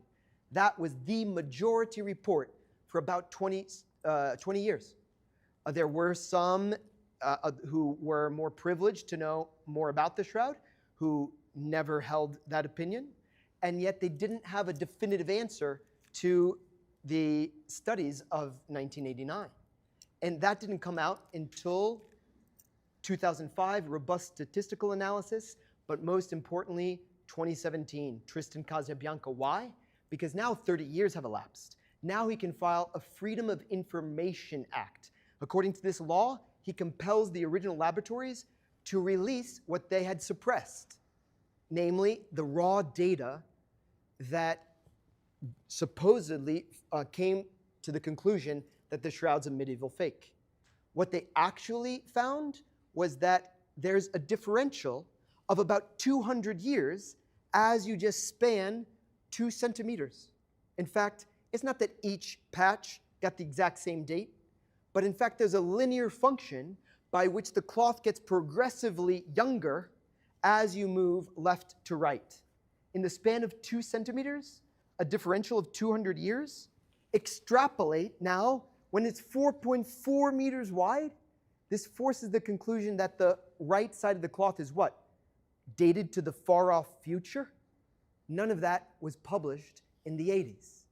Now what's been proven is that not only is that cloth, that portion of the top left corner, distinct from the shroud as a whole, but they're not even homogeneous amongst themselves, the 3 little strips, as you can see here by the linear function that's mapped on the screen. Look at what we knew 10 years prior to 1988. This is a brightness map that correlates to the chemical composition. When you see what fluoresces on the cloth, it tells you about how the cloth is composed chemically. Everywhere, it's these warm hues. Can you see the yellow and orange colors that are everywhere on the cloth? Until you get to guess where? The corner where they do the sample in 1988, it's forest green. This we had 10 years before they ever tested the shroud with radiocarbon dating. And we have this on video camera. They're about to decide where to select the sample, and they don't know where to cut it from. And they take the least viable place. Look, that was called into question from the start by some. But we really didn't have a definitive answer until, I think, 2019. Now there's any multiple number of tests that have been done. More recently, it's the WAXS, wide angle X-ray scattering, that determines it to be from the 1st century. Although, if I'm very honest, physicists that I know say we have to be careful with that, because when it comes to linen cloths, it very much matters the way in which they're preserved over time. And so there can be a wide range, a wide differential of just how accurate that is. But here's what I want to say. We don't know definitively any mechanism that definitively tells us what century the shroud hails from. So what I'm proposing in light of that is that we bracket that question as any responsible detective would. When you come to a crime scene, what you do is gather up the evidence that is obvious, and then you infer to a best explanation based on what you know. The least scientific thing to do is to start with what is debated, with what is dubious. So what's debated is the dating of the shroud. And so what I want to say is start with minimal facts, not with controversial questions. I can't prove that the shroud is from the 1st century, but neither can anyone prove that it's from the 12, 13, or 1400s. We just don't know. But I think the whole, let's say, the cumulative force of all the elements together point most probably to the 1st century. But I think it's a methodological problem to insist that we first prove when it's from in order to infer to a best explanation given what we actually do know. Sadly, all that shroud science was suppressed, silenced, because somebody thought they had a smoking gun proving the shroud was medieval. Now we know that's all fishy. Now that's been discarded. And so it's time to highlight what we do know instead of fixating upon what we don't. Would you like to add anything to that, either of you two? First of all, this image you've got up here, you can see these strips here that are, Rudy here can tell you about what those were because he was there. But those strips are clips that held the shroud in place when they were in 1978. These pictures that generate this pattern here were taken through 3 separate filters, and the illumination pattern of the cloth has to be incorporated into the when you combine them to get real color. This is a picture where you have not corrected for that illumination pattern, and so you get unusual color. These clips should actually be pure white, and they're not. And even around this A, you see yellow and so on. If the illumination pattern for each of the filtered parts of the light, like red, green, blue, you might say, was properly done, this would look like normal shroud cloth here. So it's not evidence of contamination. And even at that, you can calculate how much contamination would have to be done in any case to change the date. Now, there's been a theory put out that at one point the cloth had been rewoven with some, like during medieval times, somebody repaired the cloth with some sort of a reweave. They've even gotten to the point of suggesting a invisible reweave because there's really absolutely no evidence that the cloth has been disturbed in any way, such as a reweave. The data from 1978 of X-rays, fluorescence, regular photographs in various wavelengths and so on, none of them show any disturbance of the weave of the cloth or even the composition of the cloth throughout that area where this supposed reweave would have happened. Now we believe that when the measurements were done in 1980, 88, by the radiocarbon labs, their numbers were probably measured very accurately, very nicely. We don't see any problem with that. Any errors that have been alluded to here could have been simply a procedural error, and maybe there is a systematic variation depending on exactly where each sample came from. But being accurate doesn't necessarily mean that that is the definitive date or age of the shroud. We have data, a lot of observational data, and also some documentation that almost guarantee that this particular shroud was in Constantinople many years before the radiocarbon age that was determined by the radiocarbon dating. Evidence like that can push the date back to far enough that you can't believe what the radiocarbon date says. Now, we're also aware that there are actual mummified remains in Egyptian tombs and so on, where the wrappings happen to be linen wrappings of these various mummies, both animal and human, but mostly animal. The linen wrapping them carbon dates to a much younger time than the actual body inside. So that right there gives you an idea of what can happen over time. It seems to be that based on some of our research and our studies, that's one of the things we do is study this very problem. We have some scientific experiments set up. We've done some preliminary work, and we've also researched the literature to find other relative studies that show that there's a possibility that carbon from the atmosphere can, over time, attach itself to the linen. It's a chemical process, a physiochemical process. And in particular, we're interested in the fact that carbon monoxide in the atmosphere has a very huge amount relative to any other source of radioactive carbon. Carbon monoxide has radiocarbon quantity in it that is enough to, if just 2% of the shroud was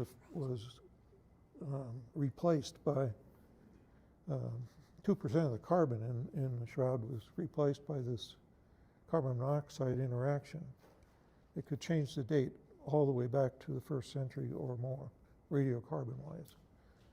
And so we expect our experiments, which are ongoing, to verify that. I think it's an important possible result there, and we need to have this radiocarbon date explained in a way that is believable and well supported by research. Rudy, did you have anything to add? I always do. Rudy was on the original STIRP team in 1978. I may hold the title of being the oldest living researcher. There are 12 left of the 36, and I think I'm the oldest one. Anyway, I wanted to make a couple of comments. Keith did a fine job of introducing some of this information.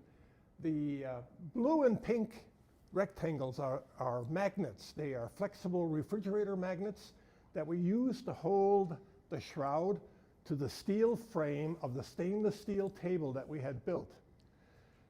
We were very concerned about damaging the shroud in any way, so we wrapped those flexible magnets, refrigerator magnets, in white mylar, and that's why Keith suggested that they should appear bright white.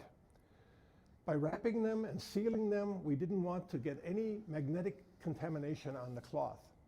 We all wore white gloves when we handled the cloth. And that lasted about 2 days until Max Fry came in with his dime store Scotch tape dispenser in a plastic roll like you could buy in a store. And he started putting tape on the shroud, Scotch tape, and lifting off pollen samples. Now, he had done that 2 years earlier, and all of the Turin priests knew who he was and let him come and do that. He was heading down toward the face of the shroud, and he was obviously going to put some tape on the face image. And John Jackson ran the length of the shroud cloth and said, "Don't do that." We had purchased 3M Scotch tape, one roll for $3,000, which did not have any sticky material that would come off the tape and leave a residue on the cloth. It was a specially designed tape by 3M just for our application. We didn't use a dime store plastic dispenser. We had a mechanical device that could be adjusted for a certain amount of pressure. So when we applied the mechanical device and we pressed on the tape, it was with a uniform force. So every sample was uniformly taken off the cloth, unlike Max Fry's. But Max Fry contributed a great deal of information with his pollen study, and that's where the comment comes from Keith, that it does have a origin in Jerusalem and in Constantinople, because there were samples of pollen found consistent with those areas. I have to tell you another story. When we were in Turin, as I mentioned, we were very careful about the damaging the shroud. They brought the shroud to us on a plywood board after their public display in the cathedral of St. John the Baptist. We saw them at the end roll it up in a red linen cloth and put it into a wooden box that had a gold brocaded lace on top of it, seal it with ribbon, hot wax, and a stamp of the bishop, and put back into the altar where it was stored in the chapel of the shroud. We recommended at that time, when it's put on public display, it should be in a case where dry nitrogen gas could be circulated around the cloth and preserve it, even for the little time that was on display, rather than putting it in a wooden box and leaving it exposed to the air in the altar.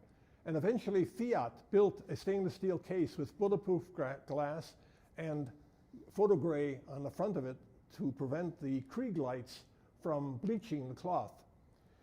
Last year was 10-year anniversary since the last public display of the shroud, and many of my friends, the Shroudies, went to Turin with the idea of seeing the shroud on public display after 10 years.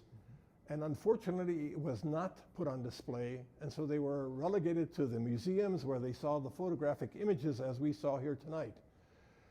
I don't know why the priest didn't let it be displayed, but they are fearful for damage of the shroud. One other commentary regarding Keith's discussion. We wrote a protocol on how to sample the shroud forensically, very forensically sound, and we said that you must take thread samples all over the shroud, not all over, but a few here, a few there, but all over the length of the shroud. The Italians didn't like our protocol, and they said, oh, we can do it better. And there was already a triangular cut on the end of the shroud, and the Italians decided, let's make it rectangular and take out a sample there where the old one was taken. The original sample was provided to us way before we went to Turin in '78. The sample had been originally cut out. It was in the property of some nuns, and they washed and ironed it and starched it and sent it to us. Well, you can't do anything with a starched, ironed sample. So that still exists, but it's never been analyzed. They took the second sample from the same area, and the interesting story, and as I mentioned, I'm a storyteller, the 3 samples, or 4, the samples were disguised. They took a piece of mummy linen and put it with one sample. They took a piece of a saint's cloak and put it with the shroud. And I don't remember what the third sample was, but they tried to disguise it. And they put these 2 samples together, and they wrapped them in aluminum foil, and they sent them to the different universities. And the idea was to be a blind sample. Of course, when they opened it up, they looked at it, this is the shroud because it's a herringbone weave. This is the mummy cloth because it's a simple, plain weave. So there was no really blind study done at all. And there's a lot of criticism that was heaped upon the 1988 carbon testing, and why we no longer continue to do battle with them, because I think it's been resolved. They have come back to us and said the carbon-14 group or cadre have agreed that there could have been enough errors in the sampling that we need to do it again. The chances of doing it again in my lifetime is very small. I don't think it's going to happen while I'm alive, but it may. Okay, Thank enough you. stories. Do we have any other questions from the audience?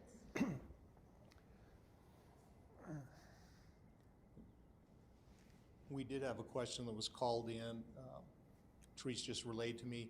The question was, has there been any request or any effort to do any DNA sampling on any of the shroud samples for anyone of the panel? Can you respond? I can say something, but I don't know much about that particular topic. I've heard that there's a lot of interest in a DNA examination. I wouldn't expect too much accuracy in such measurements, as biological material from the man of the shroud is probably lacking quite a bit, other than the blood part of what we see. But blood itself doesn't have a whole lot of DNA in it, except for maybe the white blood cells. I think the red blood cells are just corpuscles with no DNA to speak of. So, yeah, it's an interesting topic. What the motive for doing that is, I don't know. But I will say that I asked that same question when I was a student. I was studying in Rome theology, but invited to the postgraduate certificate in shroud studies. And I remember there was a gentleman speaking about immunology, and I came in late to the lecture, and I felt embarrassed to ask a question that he had already treated in the earliest part, and it was this: is there DNA material, is there genetic material? And he gave me the answer that you just heard, that it was blood that's so old, is so degenerated that there's not, I mean, we can't reconstruct like a genome here. And you gotta wonder, like, even if you could, what would you compare it to? Are you gonna ring the doorbell at the hospital in Jerusalem and pull the file on Jesus of Nazareth to compare and contrast? And so if you don't have that, why might it be useful? Some have suggested that, well, no, we don't have that, but we've got the next best thing. We've got Eucharistic miracles. And while that's really interesting, and some have claimed that the blood in all these miracles is the same, and while I would love to pursue that if we had such information in a credible form, I do highly esteem a chemist who you might have heard of Dr. Stacy Trasancos, and she, in studying this, has found that some of the documentation on these narratives is lacking from the perspective of peer-reviewed science. And so maybe we're not in a position to look to that material and find anything abundantly fruitful. But I will say this: when it comes to further testing, there was a letter written to our present Holy Father suggesting that maybe this is the time for further testing. And usually the way this works is there's a scholarly consensus amongst many scholars from all over the world that say, this is what's convenient to do. Not just one lone ranger saying, I got a good idea, let's do this. Because inevitably, what is a good idea for one, say ironing or starching a linen, is not so desirable to many others. And so we have to be careful about that. And obviously we don't want to destroy the most prized relic in all of Christendom. So there's that. Do you have a timeline where the shroud will deteriorate and not be available for testing? Well, I will say this. I was in Turin this May for the Feast of the Shroud. You know there's a feast on May 4th in the liturgy for the Shroud? I think that's really interesting. But when I was there, we also went down the street to the museum of the Egyptian Museum, where you will find linens that are thousands of years older than the shroud. So that's important to say, because I think sometimes people imagine that it's a miracle just that a linen exists. I don't think there's any requirement that it's a miracle that accounts for its mere existence or something. It really does depend on the conditions in which it's held. And so today, the shroud is in inert gas, constant temperature and pressure, never exposed to more than 50 lux of light. All the efforts of recent years are towards preservation. and so that it might last for centuries to come. But it does oxidize. It does through light and through just access to oxygen, yellow. And when it yellows, the image on it becomes less distinct, right? And so you lose the image, not because the image as such deteriorates, but just because the contrast between the white linen cloth diminishes over time. So that too is a concern. I'd like to add to that a little bit. He was just talking about the cloth yellowing with age, which of course the shroud obviously has been doing. There's the feeling then that maybe it's eventually going to have yellowed or turned browner and so on with age to the point where the image is no longer visible. Well, it turns out that experiments have shown that linen that has been exposed to ultraviolet light, which happens to be a crucial point of our own, Dr. Jackson and I worked together on a theory of how the image was made, and it involves ultraviolet light. Several other theories also do that, but ultraviolet light will bleach the cloth, or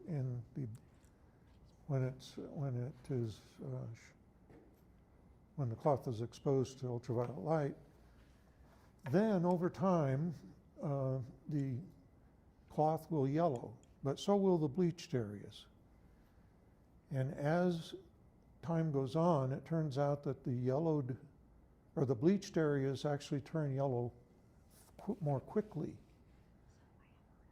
than the non-bleached areas. And so you get this, eventually have a darker image on top of a lighter background, but they're both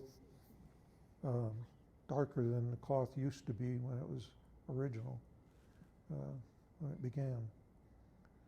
And the experiments show that. I mean, we've done that, and we age cloth in ovens and expose it to ultraviolet light and take spectrometry of the cloths, and we can actually see that happen. And so that's another avenue of research we've worked on. I can't help but insert a theological reflection, which I think at the end of the day is always the more relevant question, even though I'm so curious about the mechanics of as you can see. But do you know, in Jesus' lifetime, there was the mystery of the transfiguration, and this is seldom noted. Everybody notes that the body emanates light, because Matthew says his face shone like the sun.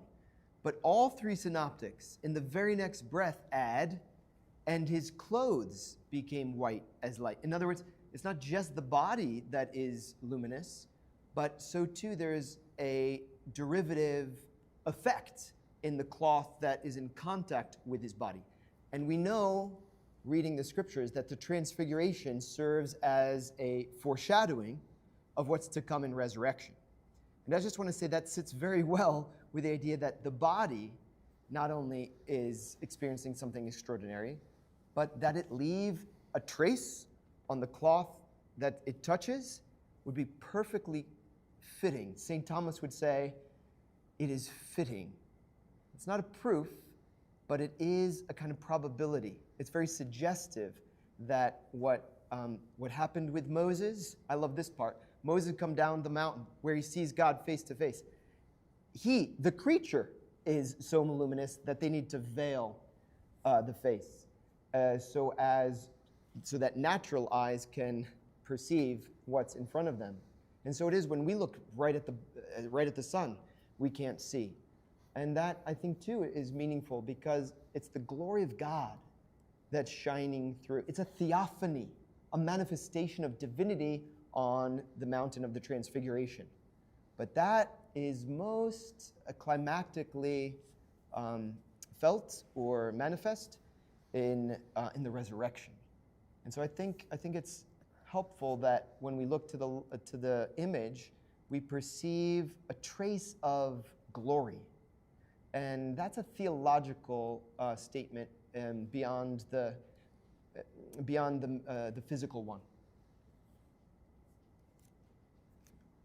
Thank you very much. One last question.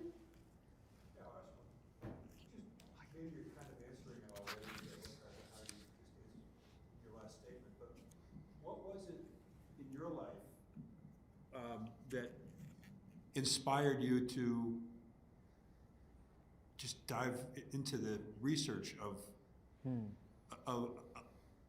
the shroud? I mean, what were you trying to It's a good question. accomplish? Yeah, it's the existential question. There are layers to it. I think part of it is just the sensation that it's all real, it's all true. When I heard a shroud expert the first time, I was just like, how in the world am I 10 years a seminarian and not been told this stuff? Because it's one thing to just read from scripture or to read theology books. It's another thing to receive an altogether distinct kind of voice. The voice of the historian, archaeologist, the physicist, the chemist. And to see that all that bolsters, corroborates, illuminates the story being told over here in the Bible, I think all of that is to show the believability, right, the credibility of that same story. So there's a kind of apologetic potential to the shroud that shows that, look, I said at the start, many people, I think I said, maybe that was earlier today, at the prison. But most would say, it's either faith or reason. You can't have both. It's the Bible or your physics book, but not both. And many young people say, I can't believe because science. And it's the science that demands an explanation. I think all of that can propel the truth seeker towards the fullness that is found in faith. So apologetical power of the shroud, I think, is useful to the disciple and the apostle, right? That on the one hand. But beyond that, more devotionally, look, I have this image in my prayer corner. When I wake up and I see that face, I see a few things. One, I see what sin is. Sin isn't a broken rule. It's not a law that the policeman said, no, to sin is to disfigure the beautiful face of Christ, to brutalize his body, right? Sin is serious, and we take it seriously when we look to that body. But more than that, you see the peacefulness, the serenity of that face. It shows me that that our God has a face, that our God took flesh, that he died and he beckons me. Do you know that everywhere in the Bible is this, ever since Adam and Eve are exiled from Eden, the whole impetus of the Bible story, the whole itch that you want to satisfy is, how do I get back to that place where I walked with God face to face? And so to look to his face is a kind of subtle invitation to see, we're made for that. Augustine would say it like this: you made us for yourself, O Lord, and our hearts are restless until they rest in thee. And so heaven is described in terms of face-to-face vision. And how blessed are we then if we actually have a trace of his physical visage before us. It's a subtle allusion to what will come to fullness when we stand before him, and not in time, but in eternity, not on earth, but in heaven. And I think that has a power devotionally, so that God has manifest his love to me in the most radical way that says my sentimentalism just won't do. That there's a sacrifice here that means I've been infinitely loved. I like to put it like this. There's a poem from Shakespeare that says, doubt that the stars are fire, doubt that the sun doth move, doubt truth to be a liar, but never doubt I love. I think that's about as good as you can do in poetry to convey, I really mean it. And yet we can doubt Shakespeare because it's just words construed together. But when God shows his love like that, that has a power over us because it says, nobody's ever loved me like this. Nobody's ever willingly stepped into this. He pays a debt he doesn't owe because I owe a debt that I can't pay. And this is how he pays. This is how he manifests divine love in the most powerful way. That has also a power to transfigure. Like as we gaze, we are being transfigured from glory to glory, says St. Paul in 2 Corinthians. So there's an invitation towards contemplation. Look, it's not my reading, it's the church's. When you go to Turin, on the case that encloses the shroud, it says in Latin, we venerate your shroud and we venerate your shroud and we contemplate your passion. It's not just veneration of a relic that counts. The invitation is that we segue into prayer, into contemplation, because that's where the real transfiguration comes. That's where the real good stuff happens. That's when we're Christified. That's when we're glorified. That's where we're perfected in prayer. I think that's how the shroud works on me. It's an invitation to prayer.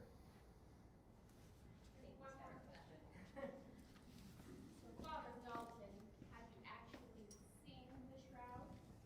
You have seen it encased? Yes, I've seen it encased, and I've seen it take it out of its case when there was a public display. So I did my studies in 2011, and then in 2015 was the last ostensione, the public display, right? Okay. And then we have a board, so I sit on the board of Athonia, and so sometimes they'll have these meetings where scientists from all over the world will be gathered together in Turin, and they'll discuss, well, if we were to have further testing, what might we do? And maybe a botanist would propose, look, we used sticky tape samples decades ago, but maybe today we could probe and find pollen lodged in the blood such that we would know is contemporaneous with the burial event. And that would be more significant because, look, there's there's pollen in the atmosphere even now. Look, I've probably got Italian pollen in this suit because I've bounced around to there and then Florida and then Seattle. Like, I need to know the pollen that dates back to the burial event. These are the kinds of things that scientists will discuss and now propose for that next batch of studies. Sure. Okay, so all three of you have seen the shroud. How did you feel when you were... I mean, it's so mysterious. It's so miraculous. How did you feel? Was there like a presence around it of just holiness, or how did you feel? Do you want to go first? I can tell you a story. I'm the only one who actually saw the shroud. These gentlemen have seen the shroud on display inside of a case. Okay. I have touched the shroud.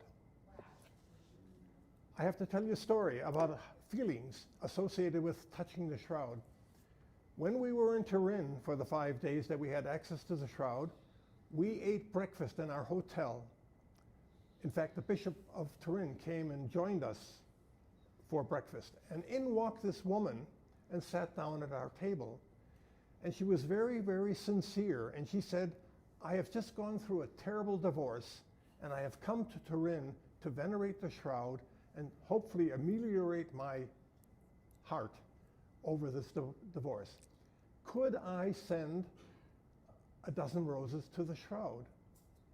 And we thought about that and said, sure. So the very next day, we didn't think she'd go through with it, but the very next day, there's a dozen roses standing at the desk as we entered the royal palace. And it's kind of humorous. The security was very high. Not only did we have our own name tags with our own stamp on it, but the Italians gave us an additional name tag with a photograph and Latin on it and the bishop's seal on it and everything else. But we were allowed to take the dozen roses up to the shroud. Now, we were very concerned about adding pollen to the shroud from those roses. So we only took a couple of rose buds and touched them to the shroud, but we documented. In fact, Dr. Jackson documented where we touched the shroud.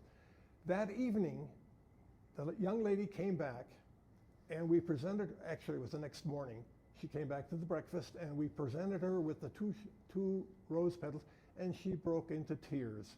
She was really emotionally moved. She had not seen the shroud other than the public display behind glass, but she now had 2 roses that had touched the shroud.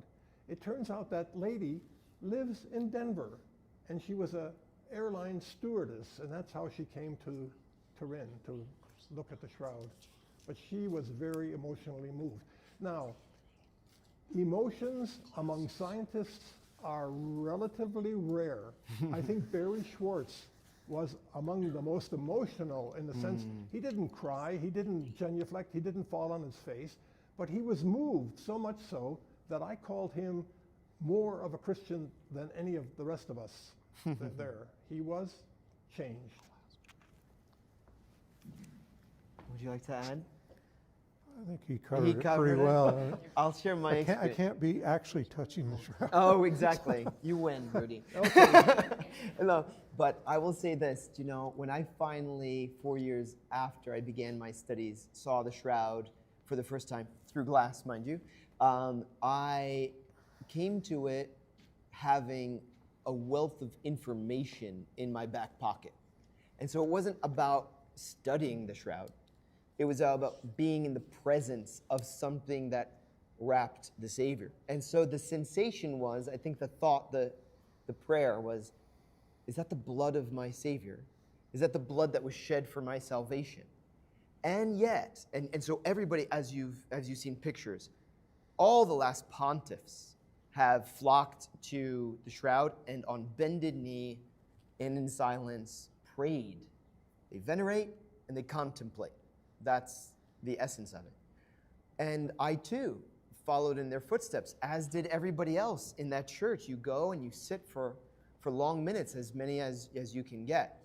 Do you know that if you walk down the central aisle, you'll be looking at the altar front and center, but the shroud is on the niche on the left, and there's glass in front of it.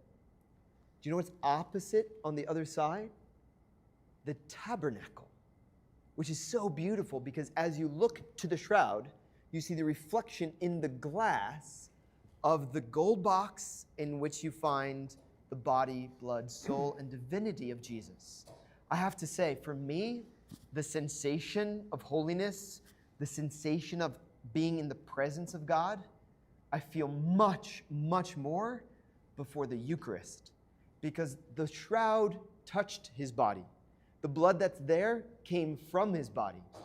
But the blood that's in the Eucharist isn't dead. It's not from his body. It is his body. And so the church has always held these two together. But it glorifies, it exalts much, much more the Eucharist, which is the living, glorified, enthroned flesh of Jesus. And what we see on the shroud is a trace of it. And so I think that's a helpful juxtaposition.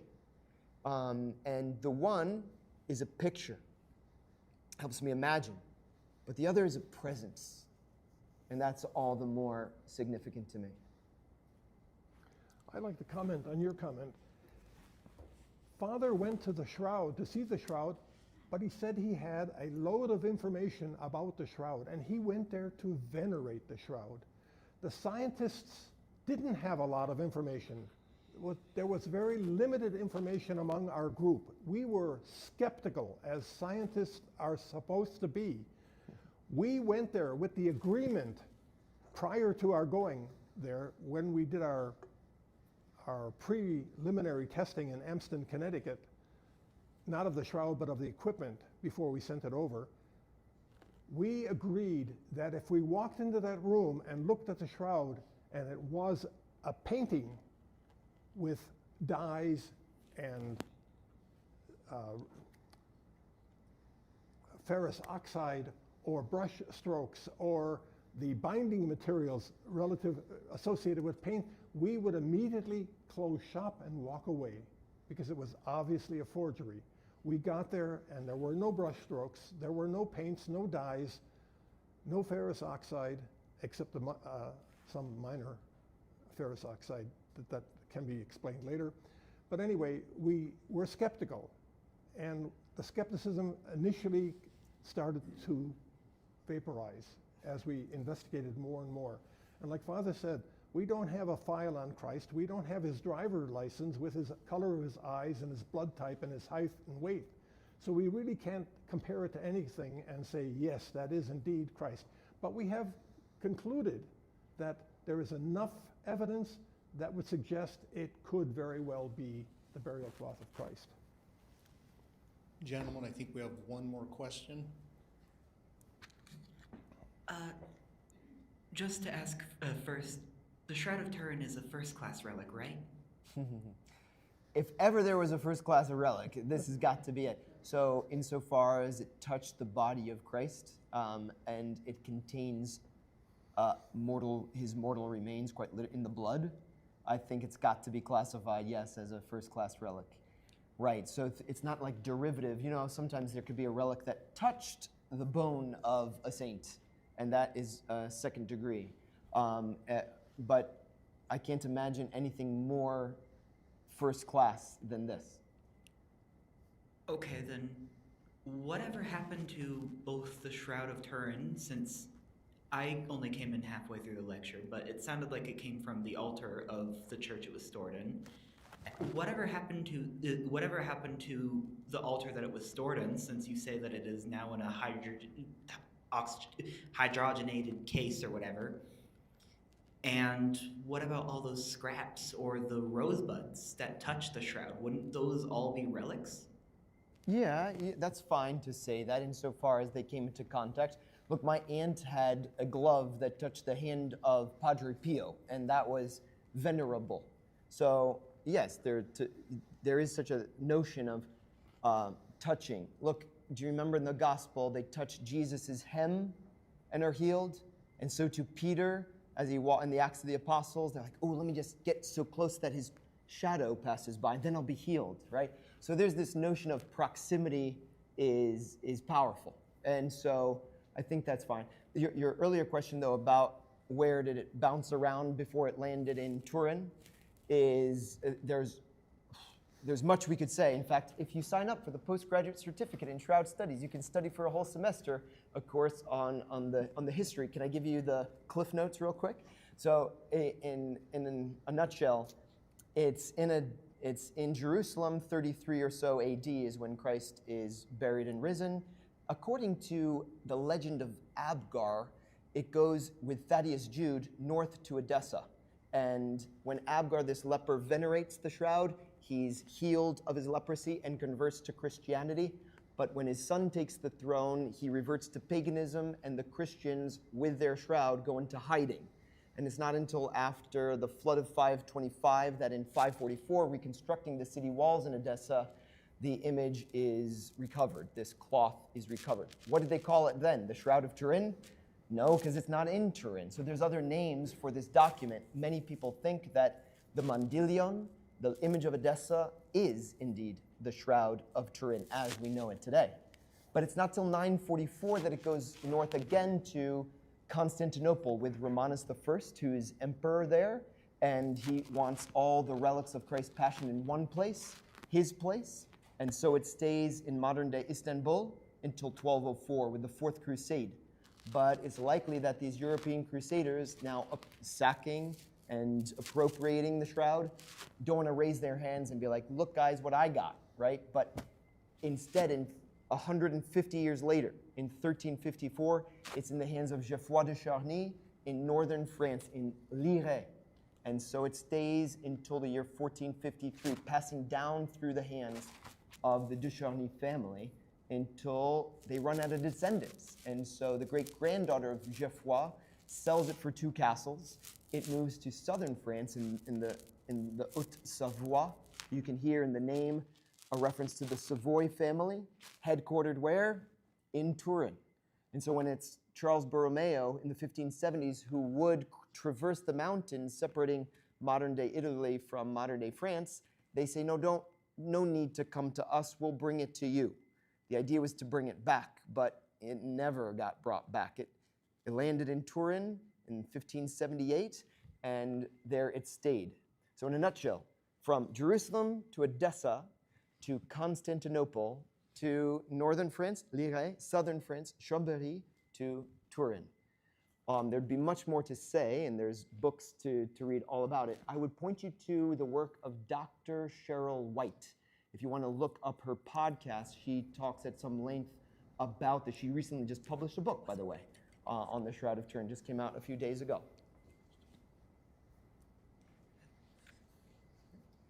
Thank you. I think that's going to do it for our questions tonight. And give the mic back to Dr. Proctor.